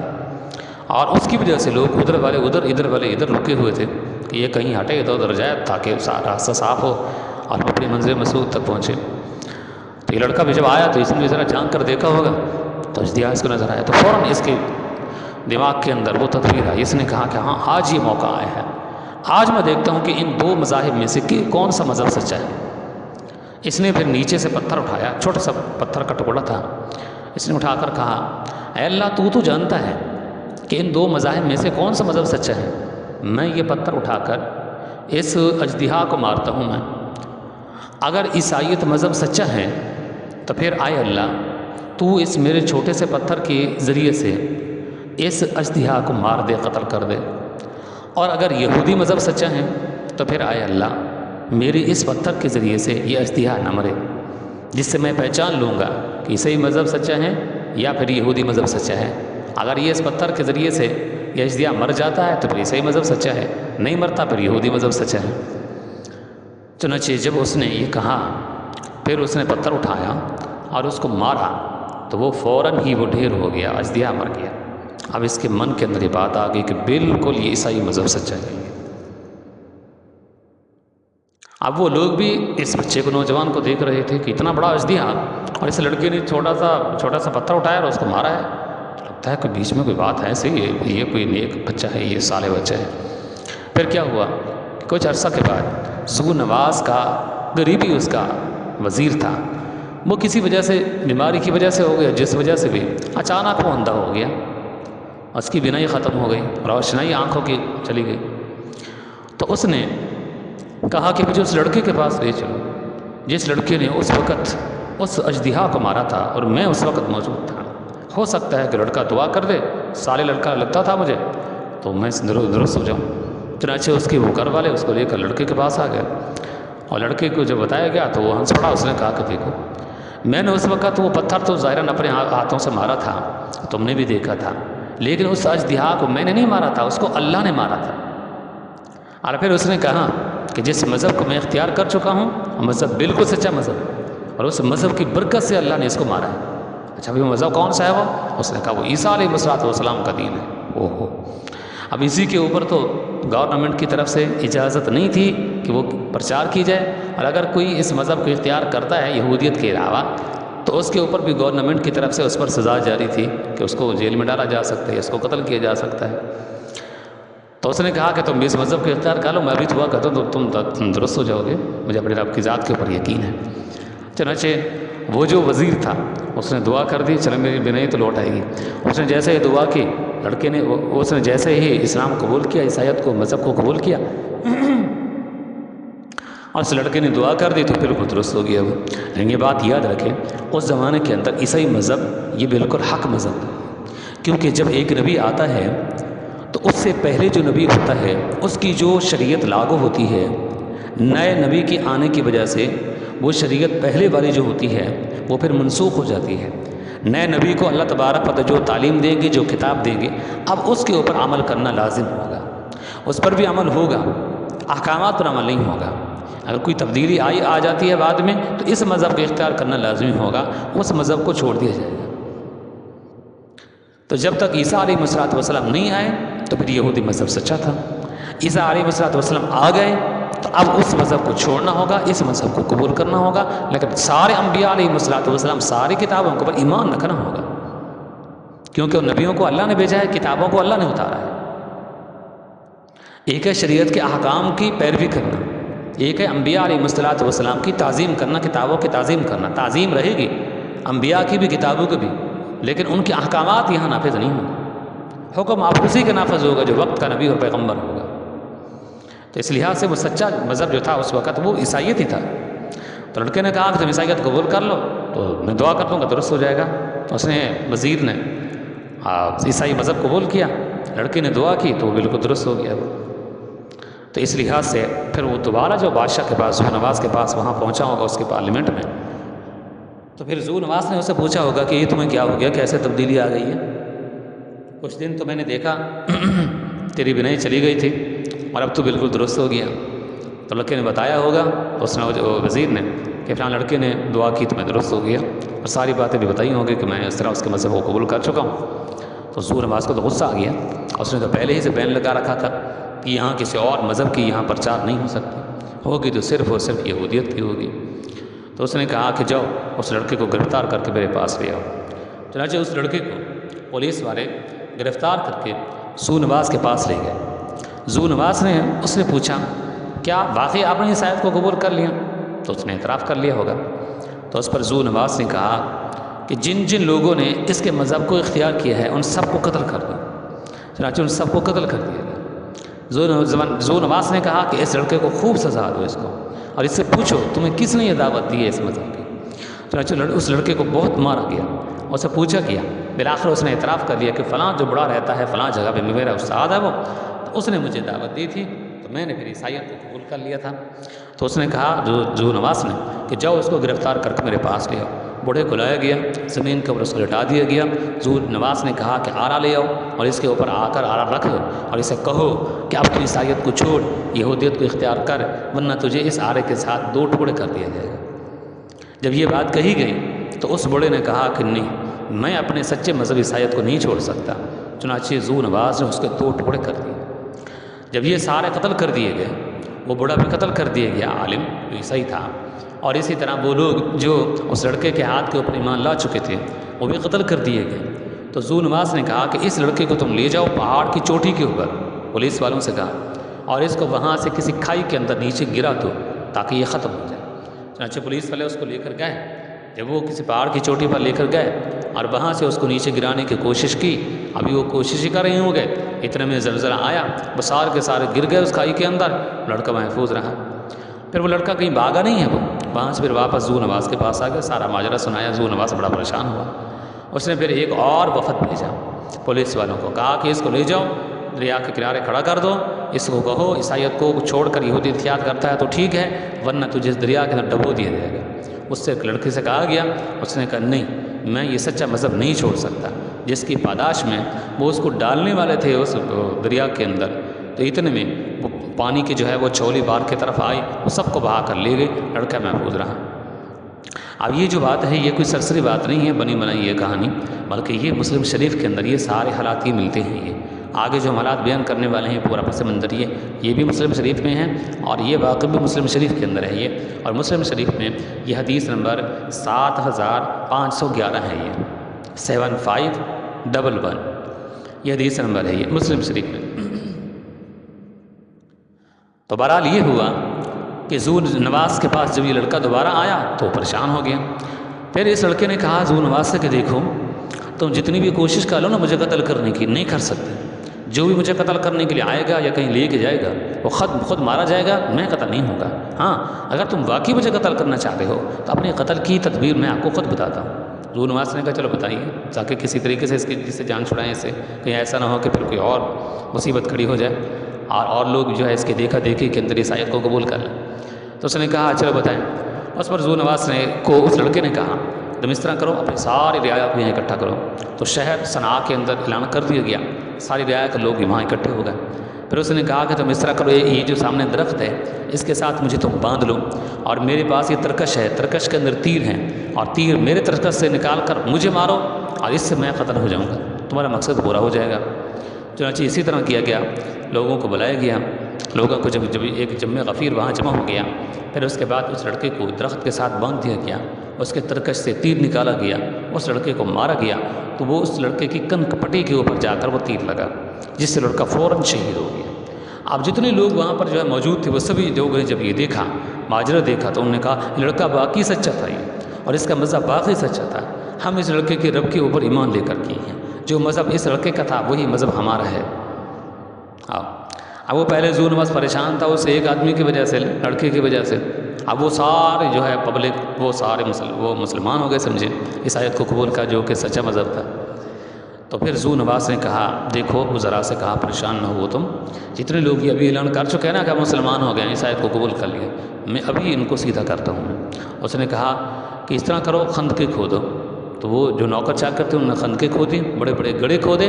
اور ذو نواس نے پھر کہا کہ ان گڑھوں کے اندر چخا جلایا جائے۔ چخا جلایا گیا، اور جب آگ جو ہے شعلوں کی صورت میں بھڑکنے لگی، پھر ذو نواس نے کہا کہ تم اس طرح کرو کہ ان میں سے ایک ایک کو پکڑو، ان سے کہو کہ یہودی اختیار کرتے ہو تو ٹھیک، ورنہ تمہیں اس کے اندر ڈال دیا جائے گا۔ چنانچہ ہر ایک سے پوچھتے تھے، جو انکار کرتا تھا اس کو اس میں ڈال دیا جاتا تھا۔ 20,000 لوگوں کو ذو نواس نے اس کے اندر ڈال دیا، خندقوں کے اندر، اور ان کو شہید کر دیا۔ قرآن کریم میں قتل اصحاب الاخدود، قتل کر دیا گیا اخدود والے، اخدود خندق کی جمع، خندقوں والے قتل کر دیے گئے۔ تو یہ خندقوں والے قتل کر دیے گئے، یہ دراصل اسی واقعے کی طرف اشارہ ہو رہا ہے۔ پھر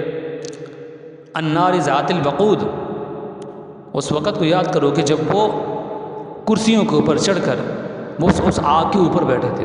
یعنی آگ کے ارد گرد بیٹھے تھے، وہ یوں ہوا تھا کہ جب وہ خندقیں کھودوا لی گئی تھی نا، تو یہ سارے وزراء ان کے لیے کرسیاں لگا دی گئی تھیں، اور پھر وہ پولیس والے جو پکڑ کر ان کو اندر ڈال رہے تھے، اور یہ سارے وہاں بیٹھ کر تماشائی دیکھ رہے تھے یہ۔ تو اللہ تعالیٰ نے پورا نقشہ کھینچا ہے کہ اس وقت وہ یاد کرو جب یہ ذو نواس اور اس کے وزراء یہ خندقوں کے قریب اپنی کرسیاں ڈال کر یہ سارا ماجرا دیکھ رہے تھے، یہ النار ذات الوقود اذ ہم علیہا قعود، جب وہ اس کے اوپر بیٹھ کر کیا کر رہے تھے، وہ بیٹھے تھے، وہ اذ ہم علیہا قعود وہم علی ما یفعلون بالمؤمنین شہود۔ تو یہ سارا پس منظر جو ہے اسی کی طرف قرآن کریم کی یہ آیات اشارہ کر رہے ہیں۔ اسی وقت ایک عورت کا واقعہ بھی پیش آئے ہے، وہ یہ تھا کہ ایک عورت جب اس کو اس گڑھے کے اندر ڈالا جانے لگا، خندق کے اندر ڈالا جانے لگا، تو اس عورت کے پاس ایک بچہ تھا۔ چنانچہ ماں کو اپنے بیٹے کے ساتھ جو محبت ہوتی ہے، فطری چیز ہے وہ، ایسی محبت کسی اور سے نہیں حاصل کی جا سکتی، اور نہ اس محبت کی کوئی مثال دی جا سکتی ہے۔ چنانچہ جب اس عورت کو وہاں ڈالنے کی باری آئی تو پھر وہ عورت اس لڑکے کو بھی دیکھتی تھی اور ادھر آگ کو بھی دیکھتی تھی کہ اگر اس لڑکے کو میں نے اس کی جان بخشی کرنی ہے تو پھر تو مجھے یہودیت قبول کرنی پڑے گی، میری بھی جان بخشی ہو جائے گی، لڑکی کی جان بخشی ہو جائے گی، اور اگر میں کہتی ہوں کہ نہیں میں عیسائیت قبول کرتی ہوں جو کہ سچا مذہب ہے تو پھر مجھے اس آگ میں ڈالا جائے گا۔ اتنے میں پولیس والوں نے اس کو پکڑا، اس کے لڑکے کو، اور اس کو آگ میں ڈال دیا۔ جب وہ بچہ آگ کے اندر گیا ہے تو اس بچے نے پھر زور دروا سے کہا کہ اماں جان آپ یہاں اندر آ جائیے، اس آگ میں، یہ آگ نہیں ہے، یہ گلزار ہے۔ یہ مسلم شریف کے اندر یہ حدیث ہے، یہ بہت معروف و مشہور ہے، تفسیر کے اندر بھی یہ واقعہ ملتا ہے اور یہ ساری روایات ہی ملتی ہیں۔ تو بہرحال یہ ذو نواس کے زمانہ کے اندر یہ عجیب و غریب یہ واقعہ یہ پیش آئے ہیں، اور یہ واقعہ 523 عیسوی کے اندر پیش آیا، 523 عیسوی۔ اب آپ ذرا دیکھیے کہ ذو نواس نے جب صفایا کر لیا یمن کے اندر عیسائیت کا، پھر وہ متوجہ ہوا نجران کی طرف۔ نجران کے اندر آیا ذو نواس تو یہاں کے پر بھی اس نے تقریباً 20,000 عیسائیوں کو یہاں اس نے قتل کیا، یہاں بھی خندقیں کھدوائیں اور پھر پکڑ پکڑ کر ان کو جو ہے ان کو اس کے اندر ڈالا گیا، اور ان کا جو اسقف تھا، اور اسی طرح ان کا جو سید تھا، اور اسی طرح ان کا جو عاقب تھا، یہ جو بڑے منصب والے تھے، ان کو بھی تینوں کو پکڑ کر اس نے وہاں آگ کے اندر سے جلسا دیا تھا۔ تو پھر کیا ہوا کہ یہیں سے یعنی نجران ہی سے ایک آدمی جس کا نام قیصر تھا، جس کا نام دوست تھا، تو یہ دوست جو ہے قیصر روم کے پاس یہ بھاگتا بھاگتا جو ہے گیا ہے یہ سلطنت روما کے پاس، اور وہاں کا جو بادشاہ ہوتا تھا اس کا لقب قیصر ہوتا تھا۔ تو قیصر کے پاس یہ بھاگتا بھاگتا وہاں پر جو یہ پہنچا ہے، یہ قیصر کو جا کر اس نے بتلایا ہے کہ اس طرح ہمارے ساتھ ظلم و ستم ہو رہا ہے۔ دوست نے جا کر کہا اور ہمارے کئی لوگوں کو قتل کر دیا گیا ہے، جن لوگوں کو میں اپنی آنکھوں سے زندہ دیکھ کر آیا، میں ادھر آیا تو پیچھے تقریباً وہ بھی مر چکے ہوں گے، آپ ہماری مدد کیجیے۔ تو قیصر نے کہا کہ دیکھو میں تو یہاں سے کیسے فوج بھیجوں، لمبا زیادہ جو ہے یہ سمجھے راستہ ہے یہ، تو میں اس طرح کرتا ہوں، تمہارے پڑوس کے اندر جو ہے ہماری حکومت وہاں قائم ہے، وہاں حبشہ کے اندر، تو میں حبشہ والوں کو خط لکھتا ہوں، تو وہاں کا جو حکمران ہے جو ہمارے ماتحت ہیں تو وہ تمہاری مدد کرے گا، تو اس لحاظ سے وہ فوج بھی بھیجے گا اور جیسے آپ کہیں گے وہ تمہاری مدد کرے گا۔ تو اس پر یہ دوست خوش ہو گیا، تو اس نے کہا ٹھیک ہے، تو اس نے میرے خط لکھا، تو یہ دوست جو ہے یہ سیدھا حبشہ کے اندر آیا اور آ کر اس کو خط دیا، تو پھر ان کی مدد کے لیے حبشہ کا جو بادشاہ تھا وہ اپنی جو ان کی بڑی حکومت تھی وہاں رومن سلطنت، ان کے حکم پر حبشہ کا جو بادشاہ تھا اس نے 70,000 کا ایک لشکر جو ہے تیار کیا، اور اس کا جو قائد تھا سپہ سالار تھا وہ اس نے اریات کو بنایا، حمزہ را یا الف اور طا، اریات اس کا جو ہے سپہ سالار تھا۔ 70,000 کی بڑی جو ہے فوج تھی یہ 525 عیسوی کے اندر انہوں نے اٹیک کیا ہے ذو نواس کے اوپر یہاں یمن کے صنعاء کے اندر، اور ذو نواس بھی اس کے اندر مارا گیا اور اس کی فوجیں بھی اس کے اندر جو ہے ماری گئی ہیں۔ پھر کیا کہ یہ جو اریات تھا یہاں کا پھر یہ حکمران بن گیا، یہ اس وقت تو یہ سپہ سالار تھا یہ، اب جب ذو نواس مارا گیا ہے فوجیں بھی اس کے ماری گئی ہیں، تو اس نے پھر اپنی حکومت یہاں جو ہے قائم کر لی ہے، لیکن حبشہ کے بادشاہ کے متحد۔ پھر ابرا نامی یہ بھی سمجھے کہ ایک سپہ سالار تھا، یہ فوج کا یہ سربراہ تھا، اس نے کہیں سے موقع پا کر اریات کو اس نے قتل کر دیا،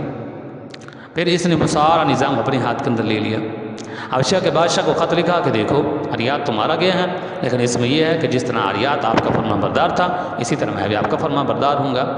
اور یہاں حکومت میری قائم ہونی چاہیے۔ تو اس پر وہ راضی ہو گئے، تو ابرا نے پھر یہاں پر جو حکومت قائم کر لی۔ پھر یہ جو ابرا تھا اس نے یہاں یمن کے اندر اس نے ایک کعبۃ اللہ کے مقابلے کے اندر ایک اس نے یہاں کنیسہ بنایا تھا، عمارت بنائی تھی، اور وہ عمارت بڑی عالی شان تھی۔ جب اس نے یہ عمارت بنائی تو خانہ کعبہ کے مقابلے میں تو قبیلہ بنو کنانہ کا ایک شخص تھا، اور یہ قبیلہ بنو کنانہ جو ہے یہ مکہ کا قبیلہ تھا، اس کا ایک شخص تھا، اس کو جب پتہ چلا تو اس کو بڑی غیرت ہے کہ ہمارے کعبہ کے مقابلہ کے اندر وہاں یمن کے اندر ایک عمارت بنی جاتی ہے، اور کہا یہ جاتا ہے کہ تم وہاں مکہ کے اندر جاتے ہو خانہ کعبہ کا طواف کرنے کے لیے تو یہیں اس کا طواف کر لیا کرو۔ خانہ کعبہ کے مقابلے کے اندر عمارت بنی گئی ہے۔ چنانچہ وہ وہاں بنو کنانہ سے وہ چلا اور یہاں یمن کے اندر پہنچا، اور یہاں وہ جو عالیشان کنیسہ بنایا گیا تھا اس نے یہاں آ کر اس کے اندر گندگی کر کے پخانہ کر دیا۔ تو جب ابرہہ کو پتہ چلا تو آگ بگولا ہو گیا۔ اس نے کہا یہ جو میں نے عالیشان عمارت بنی تھی، مقدس عمارت بنائی تھی کہ لوگ اس کا طواف کریں گے، اس کے اندر یہ گندگی پھیلائی گئی ہے، یہ اس کے تقدس کو خراب کیا گیا ہے، اور وہ خراب کرنے والا بھی ایک مکی شخص ہو، کنانہ کا رہنے والا ہو، میں ان کے جا کر خانہ کعبہ کو گراؤں گا۔ اس نے قسم کھا لی، اور آپ حیران ہوں گے کہ 60,000 کا لشکر جرار اس نے یہاں سے تیار کیا ابرہہ نے، اور پھر وہ خانہ کعبہ کو گرانے کے لیے یہاں سے چلا ہے۔ یہ 571 عیسوی کی بات ہے، یہ 571 عیسوی کے ارد گرد کی بات ہے، یہ جس کو عام الفیل کہتے ہیں۔ چنانچہ ابرہہ جب یہ یہاں سے جو ہے روانہ ہوئے یہ، تو راستے کے اندر کئی سارے اور قبائل بھی آئے جو خانہ کعبہ کی تعظیم کرتے تھے، ہر سال حج کرنے کے لیے وہاں جاتے تھے، تو اس کے مقابلے پر آئے۔ لیکن چونکہ اس کا یہ جو لشکر جرار تھا، یہ اس کا مقابلہ وہ کیسے کر سکتے؟ نہ ان کے پاس اتنا اسلحہ تھا کہ ان کا مقابلہ کر سکتے، نہ ان کے پاس اتنی فوج تھی کہ اتنی بڑی فوج کا مقابلہ کر سکتے وہ۔ تو وہ سامنے آتے تھے، لڑائی کرتے تھے، فائٹنگ ہوتی تھی، لیکن وہ مقابلے کے اندر پھر وہ شکست کھا جاتے تھے۔ تو اس میں یہ لڑتے لڑاتے یہ لوگ 60,000 کا لشکر یہ لے کر ابرہہ وہاں مکہ کے اندر خانہ کعبہ کے قریب جا کر انہوں نے وہاں پڑاؤ اختیار کر لیا۔ اس وقت مکہ کے جو سربراہ تھے وہ حضرت عبد المطلب تھے، آپ صلی اللہ علیہ وسلم کے دادا ہی ہیں، حضرت عبداللہ کے والد ہیں، حضرت عبداللہ کے صاحبزادے آپ صلی اللہ علیہ وسلم ہیں۔ تو جب یہ گئے وہاں، ابرہہ نے وہاں جا کر اپنا تخت لگایا خانہ کعبہ کے قریب وہاں، تو عبد المطلب کے کچھ اونٹ تھے وہ قریب کسی وادی کے اندر وہ چل رہے تھے۔ تو ابرہہ کے فوجیوں کو جب پتہ چلا کہ یہ مکہ والوں کے یہ اونٹ ہیں، یہ تو پتہ نہیں تھا کہ عبد المطلب کے ہیں، تو انہوں نے ان اونٹوں کو پکڑ لیا تاکہ ان کو ذبح کریں اور ان کا گوشت وغیرہ کھائیں۔ تو جب ان اونٹوں کو پکڑا گیا، بڑی تعداد کے اندر تھے وہ، اور ان کو یہ لے کر آئے ابرہہ کے پاس، اور ابھی تو ان کو جو ہے وہ باندھا ہی ہوگا۔ عبد المطلب کو پتہ چل گیا تو وہ سیدھا پھر ابرہہ کے پاس آ گئے۔ ابرہہ نے عبد المطلب کو دور سے آتے ہوئے دیکھا تو اپنے تخت سے نیچے اتر آیا، اور نیچے اتر کر اس نے حضرت عبد المطلب کا اس نے استقبال کیا،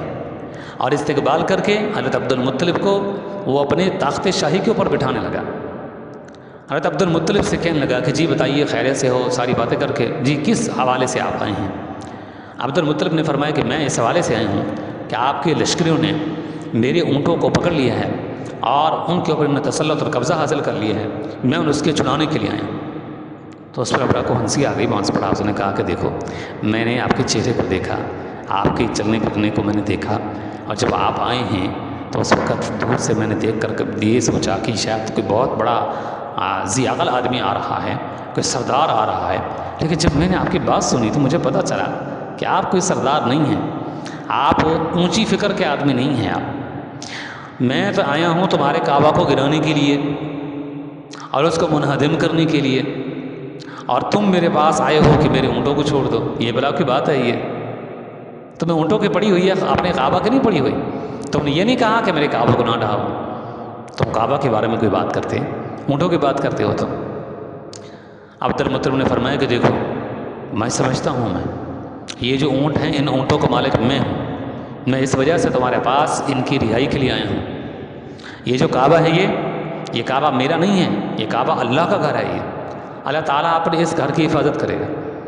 ہم لوگ ناتواں ہیں، کمزور ہیں، ہمارے پاس اتنا اسلحہ نہیں ہے کہ ہم تمہارا مقابلہ کر سکیں، نہ میرے پاس کوئی اتنی بڑی فوج ہے کہ ہم تمہارا مقابلہ کر سکیں، ہم لوگ واقعی کمزور ہیں، ہمارے پاس اتنا لشکر جرار نہیں ہے، ہم تمہارے ساتھ لڑائی کی اتنی طاقت نہیں رکھتے ہیں، اس لیے ہم نے اپنے اللہ سے شکوہ کیا ہے، شکایت کی ہے، اللہ سے دعا کی ہے کہ اللہ تو اپنے گھر کی حفاظت فرما۔ تو مجھے یقین ہے، اعتماد ہے، اللہ اپنے گھر کی ضرور حفاظت کرے گا، چونکہ یہ اونٹوں کا مالک میں تھا تو اس لیے میں اونٹوں کے مطالبہ لے کر تمہارے پاس آیا ہوں۔ ابرہہ کو پھر ہنسی ہے تو اس نے کہا چلو ٹھیک ہے، اور لشکریوں سے کہا کہ جاؤ اس کے اونٹوں اس کے حوالے کر دو، تو اونٹ عبد المطلب کے حوالے کر دیے گئے۔ عبد المطلب وہاں سے چلے گئے، تو جیسے آپ وہاں سے جو ہے چلے ہیں عبد المطلب، تو یہاں آ کر خانہ کعبہ کے جو ہے قریب کھڑے ہو گئے اور پشت اپنی خانہ کعبہ کے ساتھ لگا دی، دیوار کے ساتھ، اور سارے مکہ والوں کو اکٹھا کیا اور اکٹھا کر کے کہا کہ آؤ میں دعا کرتا ہوں تم آمین کہو، عبد المطلب دعا کرنے لگے اور سارے مکہ والے رو رو کر اللہ تعالیٰ سے دعا کرنے لگے، آمین کہنے لگے۔ عبد المطلب دعا کرتے ہیں، اللہ تو جانتا ہے ہم لوگ بڑے ناتواں ہیں، ہم لوگ بڑے کمزور ہیں، میں ابھی دیکھ کر آیا ہوں ان کے پاس تو بڑی طاقت ہے، ان کے پاس تو اتنا بڑا لشکر جرار ہے، 60,000 ان کی تعداد ہے، اور بڑے بڑے جنگجو اس کے اندر شامل ہیں، داخل ہیں، ہم لوگ تو ان کا مقابلہ نہیں کر سکتے، ہمارے پاس نہ اونٹ ہیں، نہ گھوڑے ہیں، نہ ہمارے پاس ہاتھی ہیں، ان کے پاس تو سب کچھ ہے، کھانے پینے کے لیے بھی ان کے پاس بڑی فراوانی ہے، تو اس لحاظ سے اللہ ہمارے اندر سکت نہیں ہے، قوت نہیں ہے، ہم ان کا مقابلہ کر سکیں، تو اپنے گھر کی خود ہی حفاظت فرما۔ ادھر یہ دعا ہو رہی تھی، ادھر ابرا نے کہا کہ دیکھو کافی وقت ہو گیا ہم کو یہاں پر پڑاؤ اختیار کیے ہوئے، ابھی آگے بڑھتے ہیں، خانہ کعبہ کو گراتے ہیں، پھر یہاں سے واپس چلے جائیں گے۔ اب خانہ کعبہ کو گرانا کیسے ہے، اس کی اسٹریٹجی انہوں نے پہلے سے اختیار کر رکھی تھی، طریقہ کار پہلے سے اختیار کر رکھا تھا، اور ان کا منصوبہ یہ تھا، اپنے ساتھ بڑے بڑے زنجیر لے کر آئے تھے، اور ان زنجیروں کو وہ ہلکا بنا لیتے یوں، یعنی خانہ کعبہ کے ارد گرد اس زنجیر کو ڈال لیتے پوری عمارت کے ارد گرد، یعنی یوں ہلکا بنا کر اس طرح پوری عمارت کے ارد گرد اس زنجیر کو ڈال لیتے ہلکے کی صورت میں، پھر یوں کرتے کہ وہ جو ان کے پاس ہاتھی تھے ان ہاتھیوں کو پھر وہاں آ کر کھڑا کر دیتے اور ان زنجیروں کو ہاتھیوں کے گلوں کے اندر ڈال دیتے، تو یوں پھر ہاتھیوں کو آگے کی طرف جو ہے چلاتے، ہاتھی جب زور لگاتے تو یہ ساری عمارت جو ہے ان زنجیروں کی جب وہ بیچ میں جکڑ جاتی تو اس طرح پھر وہ ساری عمارت منہدم ہو جاتی، تو گویا کہ یہ جو ہاتھی تھے یہ بلڈوزر کا کام دیتے یہ۔ چنانچہ وہ اپنے ہاتھیوں کو لے کر خانہ کعبہ کی طرف آگے بڑھا ہے، ابھی وہ کوشش کرتے تھے کہ ان ہاتھیوں کو خانہ کعبہ کی طرف ہم لے کر آگے بڑھیں، ہاتھیوں کا رخ کرتے تھے خانہ کعبہ کی طرف تو ہاتھی آگے نہیں بڑھتے تھے، کبھی تو ہاتھی یمن کی طرف رخ کر لیتے تھے، کبھی وہ شام کی طرف رخ کر لیتے تھے، کبھی مصر کی طرف رخ کر لیتے تھے، لیکن خانہ کعبہ جس طرف تھا اس طرف وہ ہاتھی رخ نہیں کرتے تھے، آگے نہیں بڑھتے تھے، لیکن یہ ان کو مار مار کر کوشش کر رہے تھے کہ آگے بڑھیں۔ اب اسی دوران لوگوں نے دیکھا کہ جدہ کی طرف سے چھوٹے چھوٹے پرندوں کے کچھ غول ہیں جو ان کو اڑتے ہوئے نظر آئے، چھوٹے چھوٹے پرندے ہیں وہ، جب وہ پرندے وہاں قریب آئے تو ابرا کا لشکر جو یہاں نیچے زمین کے اوپر کھڑا تھا اور خانہ کعبہ کی طرف بڑھ رہے تھے، ہاتھیوں کو اڑا رہے تھے، تو ان کے اوپر آ کر ساری اونچیوں نے چھوٹے چھوٹے پرندوں نے ان کو اوپر سے آ کر ان کے اوپر جو ہے وہ چھاؤ کر لی، ان کو گھیرا کر لیا، جو اوپر اڑنے لگے تو لوگ کہتے ہیں کہ ان کی پاس ایک پرندے کے پاس 3 کنکریاں تھیں، ایک کنکری ان کے چونچ میں اور 2 کنکریاں ان کے پنجوں کے اندر تھیں، چھوٹی چھوٹی کنکریاں تھیں، جیسے کہتے ہیں مسور کی دال ہوتی ہے نا، چنا سے چھوٹی، مسور کی دال کے قریب قریب جو ہے وہ ذرا اس کا جو ہے وہ کنکری ہوگی، وہ اتنی موٹی، چنے سے ذرا کم اور مسور کی دال سے تھوڑی سی بڑی، درمیانے سائز کی چھوٹی کنکری، اس طرح 3 کنکریاں ان کے پاس تھیں، تو اوپر سے وہ کنکری جو ہے وہ پھینکتے تھے، ایک کنکری وہ جس آدمی کے سر میں لگتی تھی نیچے سے نکل جاتی تھی، جس طرح کہ گولی مارتے ہیں تو سامنے سے جو ہے لگتی ہے تو دوسری طرف سے نکل جاتی ہے، یا جس طرح کہ اسرائیل میں آج کل وہ گولیاں چلا رہی ہیں تو ان کے پاس جو جدید ان کے پاس وہ اسلحہ ہے، وہ جب چلاتے ہیں گولی تو وہ کہتے ہیں دیوار اگر ہو نا کنکریٹ والی اس کو بھی اگر وہ گولی مارتے ہیں تو دوسری طرف سے نکل جاتی ہے، تو گویا کہ وہ جو ان کے پاس کنکریاں تھیں وہ کنکری بھی اسی طرح کے کام دے رہی تھی، اوپر سے سر میں لگتی تھی آدمی کو، نیچے سے نکل جاتی تھی۔ ہاتھی کتنا موٹا تازہ جانور ہوتا ہے، اس کی جب وہ پیٹھ پہ اوپر آ کر وہ لگتی تھی وہ نیچے سے نکل جاتی تھی، وہ کسی اونٹ کے آ کر اگر کوہان کے اوپر لگتی تھی نیچے سے نکل جاتی تھی، تو گویا کہ وہ گولی کا کام دے رہی تھی، تو اسی طرح جب اوپر سے انہوں نے جو پھینکی ہیں وہ کنکریاں تو دیکھتے ہی دیکھتے لشکر سارا ابرا کا تباہ برباد ہو گیا، سارا لشکر برباد ہو گیا، ابرا خود وہاں سے بھاگا ہے یہ، اور اس کو بھی کنکری نہیں لگی، اور یہاں سے بھاگتا یمن کی طرف جا رہا تھا، یہ جب یمن کے قریب پہنچا تو چیچک کی بیماری اس کے جسم کو لگ گئی، جسم اس کا پھر گلنے لگا اور پھر سڑنے لگا اور پھر اس کا جسم بالکل پھٹ گیا، جس سے یہ مر گیا اور اس کے جسم کے ٹکڑے ٹکڑے ہو گئے۔ اب یہ واقعہ کب پیش آیا ہے؟ 571 عیسوی میں، نبی اکرم صلی اللہ علیہ وسلم کے پیدا ہونے سے 50 یا پھر محققین کہتے ہیں کہ 55 روز قبل یہ واقعہ پیش آیا، یعنی اس واقعے سے آپ صلی اللہ علیہ وسلم 50 یا 55 روز بعد کے اندر آپ پیدا ہوئے ہیں۔ جب یہ ذو نواز یہ ابرا یہ مر گیا یہ، تو اس کے بعد کیا ہوا کہ وہاں کے جو لوگ تھے یمن کے لوگ، ان کو پتہ چلا کہ ہمارا جو حکمران تھا وہ مر گیا ہے وہ، اور ہماری جو بڑی ایک تعداد تھی فوج کی وہ بھی مار دی گئی ہے، تو وہاں کے لوگوں نے پھر بغاوت کر دی، اب بغاوت جب انہوں نے کر دی ہے تو ان میں سے ایک شخص تھا جس کا نام تھا سیف بن ذی یزن، سیف بن ذی یزن، وہ سمجھے کہ ان کا ایک طرح کا وہ سمجھے کہ ان کا فالوور بن گیا وہاں کے لوگوں کا۔ تو اس کا بیٹا تھا، اس کا نام تھا مادی کرب، تو اس نے اپنے بیٹے کو حکمران بنا دیا، مادی کرب کو۔ پھر کیا ہوا کہ مادی کرب جو تھا اس نے پھر یہ کیا، حبشہ کے کچھ وہاں کے ان کے سمجھے کہ نوکر چاکر تھے، اس کی خدمت گزار تھے، وہ اس کی خدمت کرتے تھے، لیکن شاید وہ مادی کرب ان کو اچھا نہیں لگتا تھا ان کے نوکر چاکروں کو۔ تو حبشی غلاموں نے جو کہ وہاں یمن کے اندر رہتے تھے حبشہ کے، ان کو یہ پسند نہیں تھا، تو انہوں نے موقع پا کر مادی کرب کو چند عرصے کے بعد قتل کر دیا۔ جب مادی کرب قتل ہو گیا، خسرو پرویز کو پتہ چل گیا جو ایران کا بادشاہ تھا، تو اس نے جلدی سے زکوان نامی ایک اپنے سپہ سالار کو بھیجا اور چند فوج کو بھی اپنے اس کے ساتھ بھیجا، اور یہ ان کا چیف کمانڈر تھا یہ۔ تو اس طرح انہوں نے آ کر 575 عیسوی میں 575 عیسوی کے اندر انہوں نے آ کر یہاں پورے یمن کے اوپر قبضہ کر لیا۔ جب یمن کے اوپر قبضہ کر لیا تو سمجھیں کہ اب یہاں حکومت قائم ہو چکی ہے مجوسیوں کی، اور انہوں نے پھر یہاں اپنے آ کر مبلغین بھی چھوڑنے شروع کر دیے تاکہ یہاں مجوسیت کو جو ہے اس کی پرچار کی جائے اور مجوسی مذہب کو جو ہے اختیار کیا جائے۔ تو بہت سے لوگوں نے پھر یہاں جو ہے مجوسی مذہب کو اختیار کر لیا، اور یہی وہ زکوان تھا کہ جب نبی اکرم صلی اللہ علیہ وسلم نے سن 6 ہجری میں صلح حدیبیہ کے بعد جب آپ نے خطوط لکھنے شروع کیے تھے تو خسرو پرویز کو بھی آپ نے یہاں ایران کے اندر خط لکھا تھا، اور آپ نے خط یوں لکھا تھا کہ یہ خط ہے محمد بن عبداللہ کی طرف سے ایران کے بادشاہ خسرو پرویز کے نام۔ تو اس پر خسرو پرویز کو غصہ آ گیا، اس نے کہا کہ محمد صلی اللہ علیہ وسلم نے اپنا نام پہلے لکھ دیا جبکہ میرا نام بعد کے اندر لکھا ہے، اور یہ تو سمجھے کہ میرا جو ہے یہ غلام تھا، یہ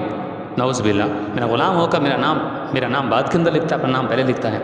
تو اس کے اوپر اس کو جو ہے غصہ آیا تھا، تو اس نے پھر اسی زکوان کو جو یمن کے اندر تھا اس کو اس نے کہا کہ اس محمد صلی اللہ علیہ وسلم کو نعوذ باللہ ان کو گرفتار کر کے تم میرے پاس وہاں ایران کے اندر بھیج دو۔ چنانچہ زکوان نے پھر یہاں سے چند لوگوں کو بھیجا تھا، فوجوں کو، کہ تم جاؤ محمد صلی اللہ علیہ وسلم کو مکے سے گرفتار کر کے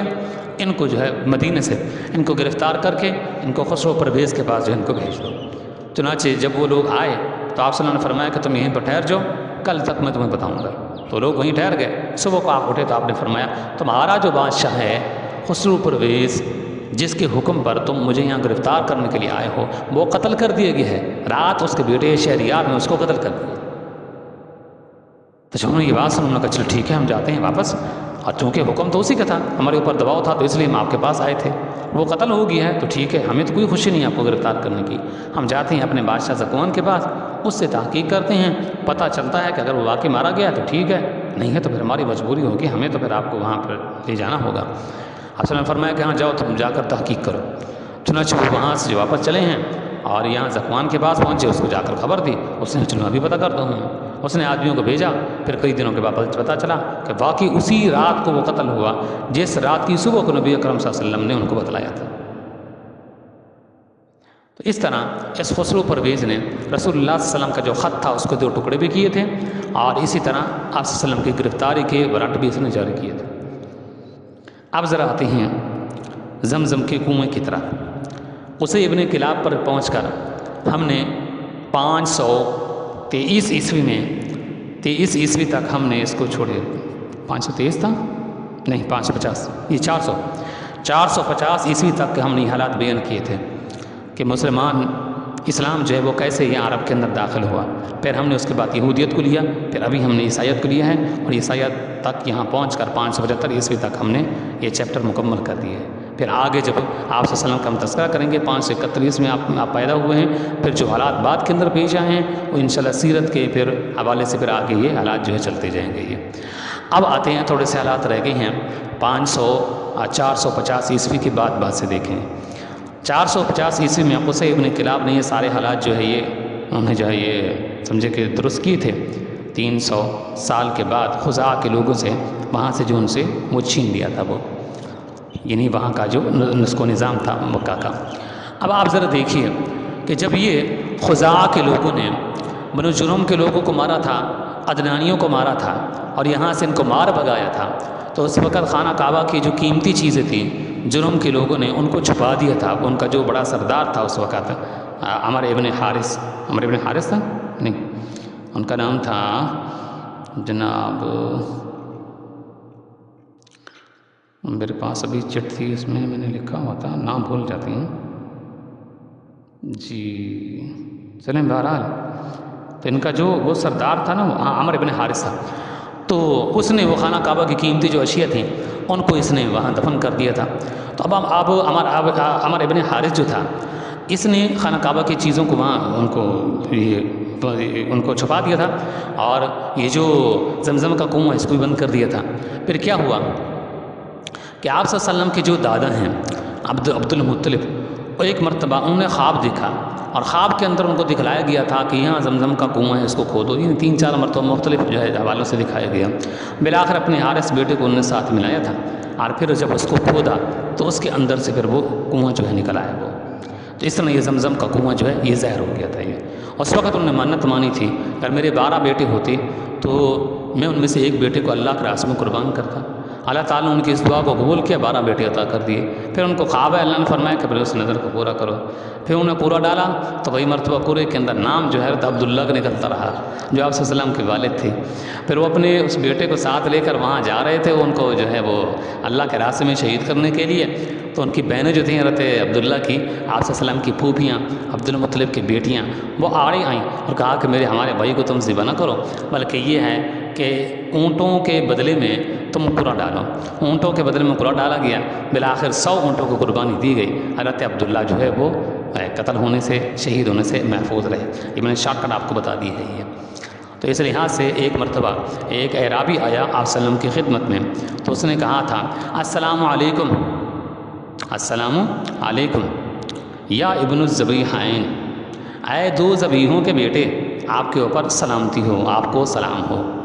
صحابہ کرام کہتے ہیں کہ ہم بھی بیٹھے تھے، ہم پریشان ہو گئے کہ یہ شخص اس طرح عجیب و غریب الفاظ سے کیسے سلام پیش کر رہا ہے یہ۔